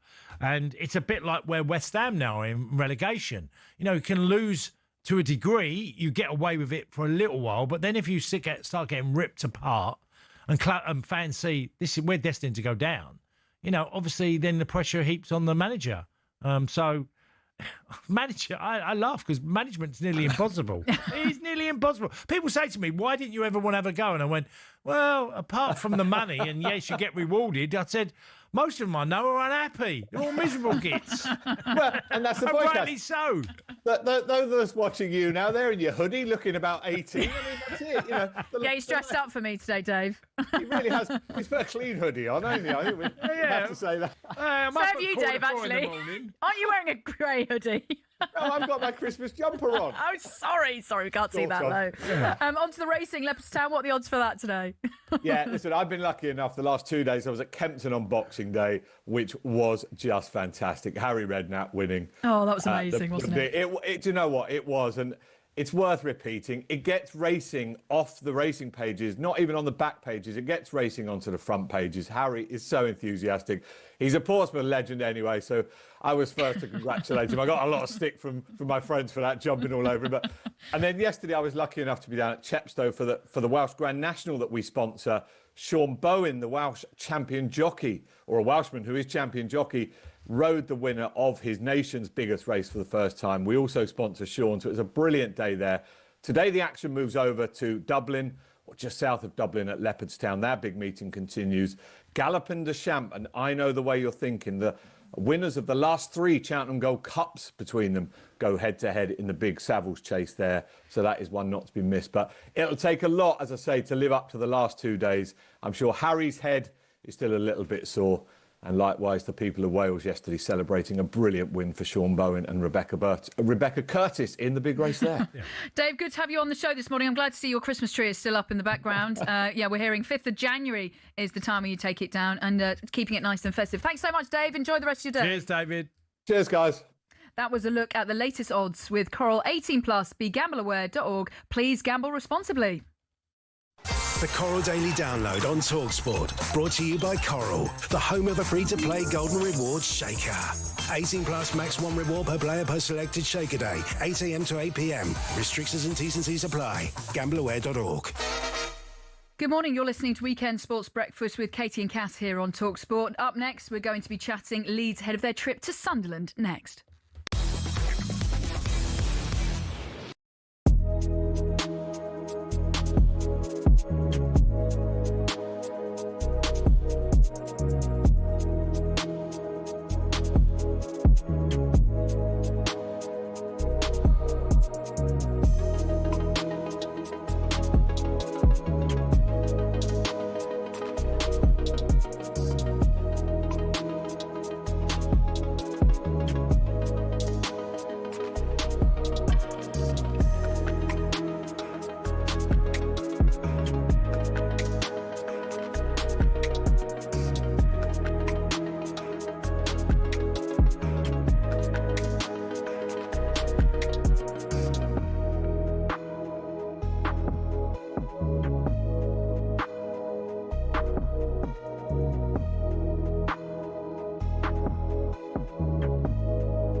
A very good morning. You're listening to Weekend Sports Breakfast with me, Katie Shanahan, alongside former Millwall and Marseille striker Tony Cascarino. We've had plenty of texts coming in about favourite sporting moments of the year as 2026 is fast approaching. This is from Andy. I have 2 sporting moments of the year as an Arsenal fan. It will have to be beating Real Madrid over 2 legs and those Declan Rice free kick goals. I was actually out in Real Madrid watching that Arsenal game in the Champions League. It was absolutely amazing. I mean, the whole stadium, the Bernabeu was silent, and there was me and I was actually working, but me and the Arsenal fans jumping for joy. Andy's also said my other moment will be Shane Lowry clinching the Ryder Cup for Europe. Yeah, that was so good. So keep those texts coming in, 810 89. Right, still loads to come on a busy day on talkSPORT. At 9 a.m, it's the Sunday edition with Sean Custis and Henry Winter. The warm-up comes up after that at 11 a.m. with Max Rushton back in with Barry Glendenning. It's Game Day Live with Natalie Soy and Perry Groves this afternoon from 1:30 with updates from Palace against Spurs and Leeds v Sunderland in the Premier League. Full reaction to those games on The Final Word with Rory Jennings and Darren Ambrose from 6:30 tonight.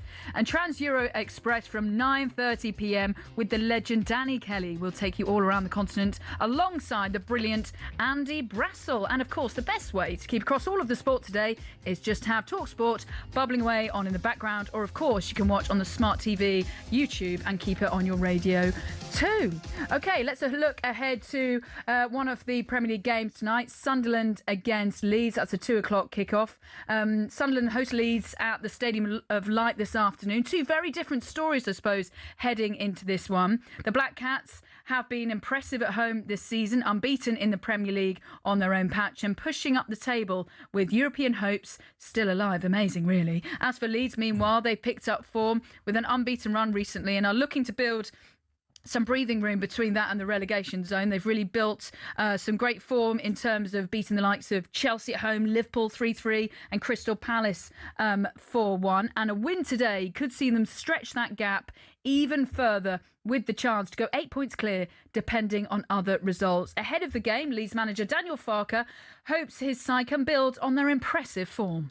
No replacement for this winning feeling after the game and for the feeling after a good run of form and good run of results, not just within the group of players but also within the group of staff and in the whole club.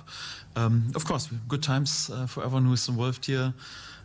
For Leeds United, and we know that we are in a good shape and have delivered really some impressive performance, and 8 points out of the last 4 difficult games is really good outcome. Now, for more on this, I'm delighted to say joining us on the show is Leeds legend Mark Viduka. Good morning, Mark. Hi, Mark. Good morning, guys. I'm delighted to be with you guys as well. Yeah, good. Mark, I've got to ask you first from a Leeds perspective, because you were centre forward and you've seen Calvert-Lewin of late get goals and lead the line, and it's a special place for centre forwards at Leeds United, isn't it? It's a great place. I mean, to score a goal at Allen Road is something special. I mean, and especially, what it's like as a striker. You go through patches where the ball just doesn't want to go in, and Calvert has He works really hard up front for the team, and I'm happy that it's sort of started to fall in for him. Mark, how big is this game for Leeds today in the context of their season? They've been really impressive at home, but they go to the Stadium of Light. But if they win today, they could go 8 points clear of West Ham. Wow. I mean, when you think about it, just a month ago, everyone was calling for Daniel Farke's head, and how football changes overnight, and we needed some results like that. They ground out a few good results against some good teams. That it wasn't an easy schedule, and I'm so happy that they've got themselves out a little bit. But you know what it's like in the Premier League. I mean, you can't rest on your laurels. There's teams. Any team can beat anybody, and I think Leeds saw that. Especially against the lower. Like the teams that aren't as looked upon as the top 5 or whatever, that they were struggling to get points out of them, and that's why it's the toughest league, Yeah, Mark, I mean, when they were losing at City and getting beaten quite comfortably, Daniel Farke changed it at half time. They got back to 3-2, lost the game, but it was a changing moment, because then from there on it's gone 2 up front, which we don't see very often now in the Premier League, do we? Where you're seeing 2 players play together. And I was a centre forward, Mark, like you, and I say to everyone, there's nothing better than having a partner. Right, I'm for that as well. I mean, when I see some of these football these days, like when they play with the one striker, especially nowadays, there's a lot of build-up from the back, and there's players that the ball just keeps going up and down. You got to be very patient as a forward, and as a forward, me, myself, and yourself, most forwards are like that as well. That you want to get involved in the game, and sometimes the ball just keeps going back and forth without getting any. And once it gets up there, there's nobody there to lay it off first time. Sometimes usually you're under a lot of pressure, and I'm happy that he's used the 2 up front. And I think I'd like to see more of that in football in general. I've just been told that Daniel Farke enjoys a coffee and cake if Leeds win. So what is the key to getting a result here so he can enjoy a coffee and cake after the game? Look, Sunderland's a difficult place to play. I mean, I've played there many times, and the crowd get behind them, and it's not an easy place to play. What do they need? They need that resilience that they've had the last month or so, and accompanied with confidence that they've got as well. And hopefully, if they can put pressure, I would like to see them press. And I think when they press teams, straight away, they've got some players that they're quite quick, and they can put defenders under pressure. And I'd like to see them go up there and press it and go for it. I think that's the key. What are you doing with yourself now, Mark, these days? I'm told you've got a coffee shop. Is that right? In Croatia. I do, yeah, I do. Basically, I just drink coffee, and eat. But whereabouts you living, Mark? In Zagreb. Oh, right, okay, you're in nice. Croatia, yeah. Very nice. Yeah. So what's your coffee of choice then? I like a cortado. It's like, not too much milk, a little bit, just a shot with a little bit of milk, not so much. Oh, if you had one this morning? No, man, I was waiting for this interview so I can go and get one. well, don't let us hold you any longer for that cortado. I need to have one of those, Cass. That sounds lovely. Sounds good. I've never heard of that one. Yeah, No. cortado. Yeah. Cortado. Yeah. It's a Spanish one. So. Okay. Well, your coffee shop in Croatia sounds wonderful. Mark, thanks so much for coming on the show this morning, and let's see if we can get a Leeds win. Cheers, guys. Thank you very much. Thanks so much. Happy New Year. Cheers, Mark. Bye-bye. Right, Leeds legend Mark Viduka there on the show. Really, really good to have him on. So, yeah, it's going to be tough against Sunderland. Unbeaten at home. Yeah, absolutely. And a good battle with Dan Ballard and Calvert-Lewin. You feel like Ballard's been terrific for Sunderland this year. And, so look forward to that. And he's a funny character. He's Mark brilliant. Viduka. He's the most laid back. I don't know Mark personally, but I know players who have played with him, and they said absolutely hilarious how laid back he was. Such a gifted footballer. Mark, he's a big lad. And he can hold the ball up and strong, but technically superb as well. Didn't like running too much. Hopefully he's tuned off the team right now. No. An absolute terrific forward. I mean, he would be up there with one of the Leeds greats because fond memories. Middlesbrough fans remember him well as well. So, yeah. Okay, well, Sunderland against Leeds is 2:00 kickoff with the next game. Crystal Palace against Tottenham. That's at 4:30 today. Right, you're listening to Weekend Sports Breakfast with Katie and Cass here on talkSPORT. Up next, it's our main event of today's show. The highly prestigious Tony Awards is coming up next.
26k for 2026 on talkSPORT. Good morning. You're listening to Weekend Sports Breakfast with me, Katie Shanahan, alongside former Chelsea and Aston Villa striker Tony Cascarino.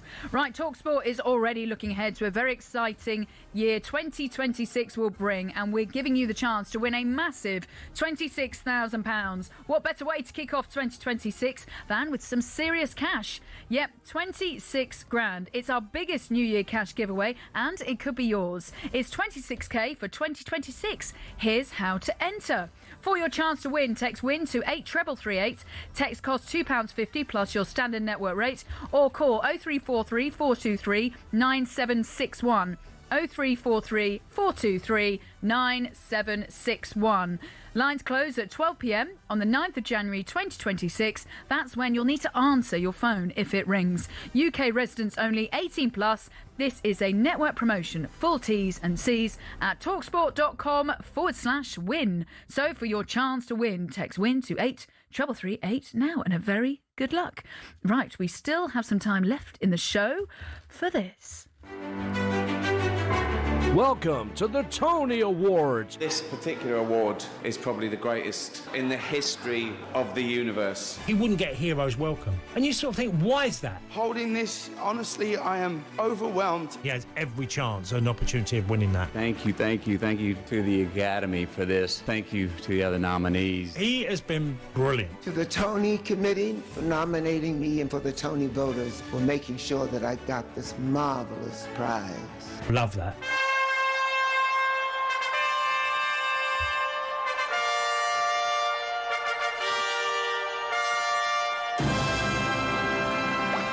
These Tony Awards are not associated with the real Tony Award. This is a totally separate ceremony.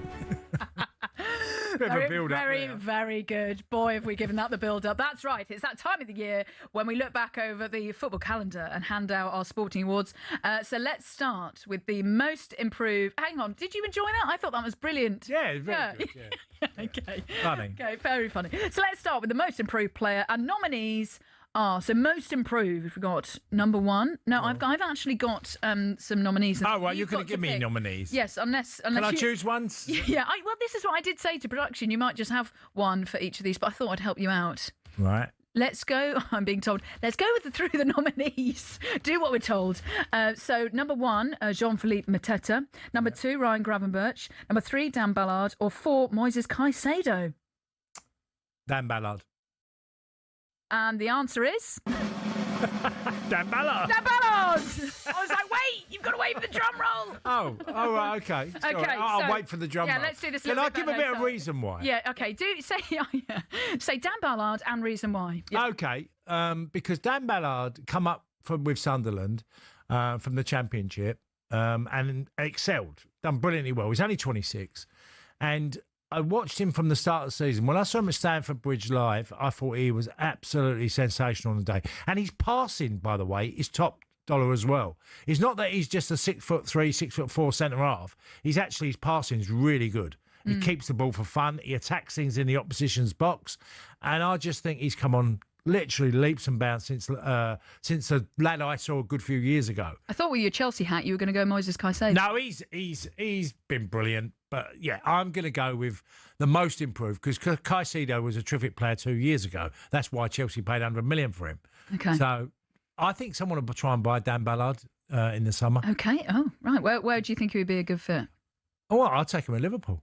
Oh, yeah. I think he's good on the ball. He's a big, strong lad. He's quick enough. He's a proper centre half. I like him. I think there's a lot of teams that could do with a Dan Ballard. Okay, so most improved Chelsea player goes to Dan Ballard. Now, you've got to wait for the drum roll now. Okay. Cass, you're getting a bit too keen for these. Manager of the Year. So here are the nominees. Number one, Arne Slot. Number two, Unai Emery. Number three, Régis Lebris. Or number four, Oliver Glasner. And the winner is... Unai Emery. Boom. And it's a tough one because Régis Lebris has done brilliantly well. He has. Okay, he's done brilliantly well at Sunderland, and Glasner likewise. So, you could add in Arteta's done. I was going to say, where's Mikel Arteta in their production? But have you said to me, because of it's on 2025, you have to take in consideration that what Villa have done all year. and they have literally matched everybody on points total on the Premier League with a squad that haven't had the investment of what certainly Arsenal could have done this summer, Man City did in the summer, and others, Liverpool. I think that Unai Emery, and it's not just because he's won of late, he's just done an amazing job at football club. Okay, there we go. And Gabby's saying that Unai Emery should get a statue. But I think he needs to win something. Yeah, well, there's people that... gone a bit early there. Well, no, people like Tony Barton, who won the European Cup, hasn't got a statue. Nor has Ron Saunders, who won the old Division 1 with Villa, got a statue. Graham Taylor hasn't got a statue.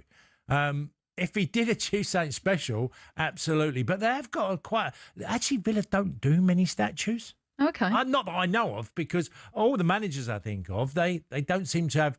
You'd have to go back a long way, I'm sure, to find a statue of an ex-manager of Villa. Well, we're not going to open that can of worms. No. We actually did statues on the breakfast show, and I was literally asked by Alan and Ray for all of the statues in the UK. I was the best statue, the one that didn't move. Yeah, exactly. Yeah. Okay, so we are now on to Premier League Team of the Year. So the nominees are Liverpool, title-winning team, Mikel Arteta's Arsenal, Regis Lebruce's Sunderland, Crystal Palace winning the FA Cup, and the winner is... Sunderland. Sunderland, not the title-winning team, Liverpool. No, I'm not going to go Liverpool because I'm going to have a little bit of a bias in the last one, I think. Look, Sunderland didn't deserve to get promoted. I say didn't deserve. Of course they deserved it. They beat Coventry and they beat Sheffield United. But I couldn't have imagined how much Sunderland have come on as a club. Seeing them as we stand today, what are they, 8th in the Premier League today? So is it Sunderland 8th, somewhere like that? So Sunderland are currently 7th on 27 points. Seeing Sunderland... With a win, they could go into 5th today. Yeah, seeing Sunderland 7th in the Premier League and, you know, like you said, could be down as close as 5th. That's an amazing year for Sunderland. Also, credit to Granit Xhaka. I think he's gone and done amazing things. Yeah, they've done... So I'm going to give it to Sunderland. Okay. So you could associate manager and team because Unai Emery's Villa, you could say the same thing. But anyway. Yeah. Well, we're only giving you these nominees, so it's fine. And our final category, we're doing Player of the Year award, and the nominees are number 1, Erling Haaland, number 2, Mo Salah, number 3, Dominic Szoboszlai, or number 4, Virgil van Dijk. And the winner is a lot of Liverpool players there. Dominic Szoboszlai. And your reasoning is? He's been fantastic. Yeah, he has been. Out of all the players, look, Liverpool win the title last year. Have you said to me who's the player that stood out this year for Liverpool in his performances in a difficult start to the season, as the first 3 or 4 months into the season? He has been literally Liverpool's best player. Yeah, he has been amazing. And I think he's been exceptional and I think Szoboszlai is only 25 as well. So Liverpool are going to have a job, you know, obviously get him tied down to another contract because I think he signed a new one about 2 or 3 years ago. So definitely him. Well, interesting because Dominic Szoboszlai didn't make it into Jamie Carragher's team of the season so far. I'll just run you through that. He's gone with goalkeeper Robin Roos from Sunderland, right back Daniel Munoz from Crystal Palace, centre-back of Mark Gay, also from Palace, centre-back Gabriel, obviously when fit for Arsenal. This is obviously this season. Left-back Calafiori for Arsenal, centre-mids with Xhaka in there from Sunderland. I don't think we can debate that. Also Declan Rice. Attacking midfield, I think that's up for debate. Bruno Fernandes. So no space for Szoboszlai in there, which I disagree with, so I'm with you on that one in terms of I think Szoboszlai... So hold it, you added in another competition? No, I'm just saying team of the season. I'm just adding, teams of the season. We've got a bit of time to fill, Cass. We're talking about the player of the season. Player of the year. And then this is team of the season so far. Okay. The reasoning being that Dominic Szoboszlai didn't make it into Carragher's team of the season so far. He's also gone with right wing of Antoine Semenyo, left wing of Morgan Rogers and striker Erling Haaland. Yeah. So, Haaland could have got player of the year with a lorry load of goals, but Szoboszlai for you. Yeah.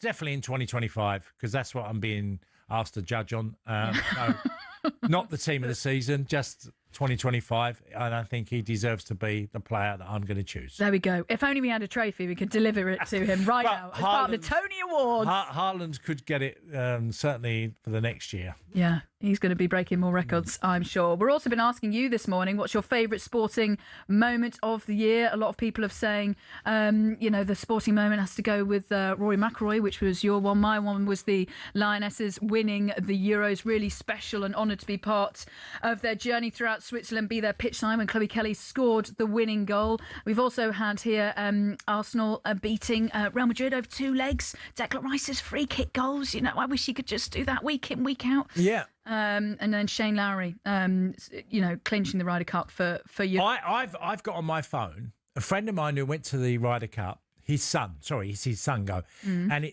they're behind the putt of Lowry. So there's a load of Irish fans, and they're literally in line, and they're talking through the video quietly, going, "Mate, Shane's now. Oh, I love it when please they do Shane, that as well. please Shane." And they're in the Shane." grass. And it erupts and goes mental, and it's just a great video that they sent me. Yeah.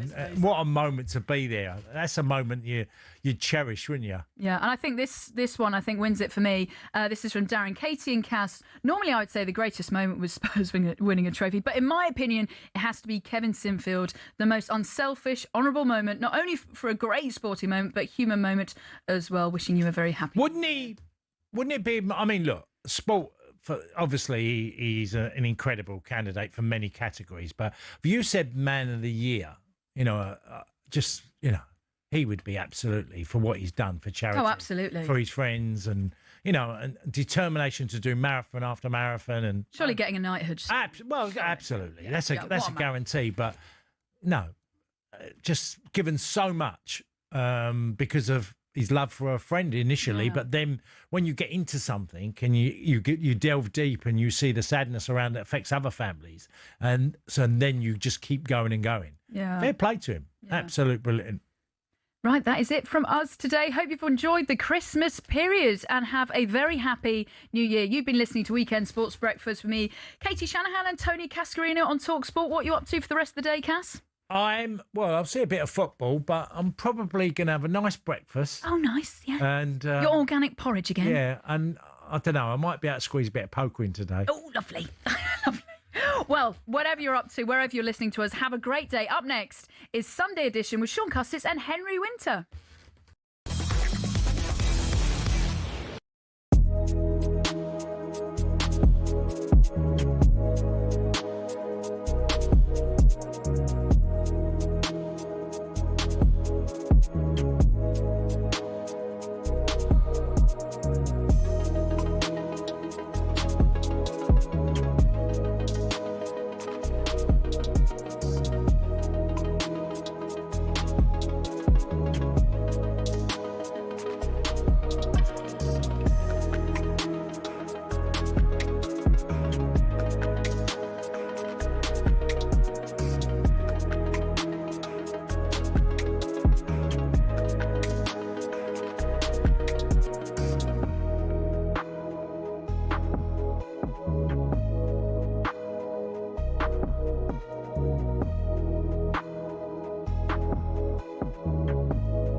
Fancied having a beer in the stands while watching your team at the Emirates?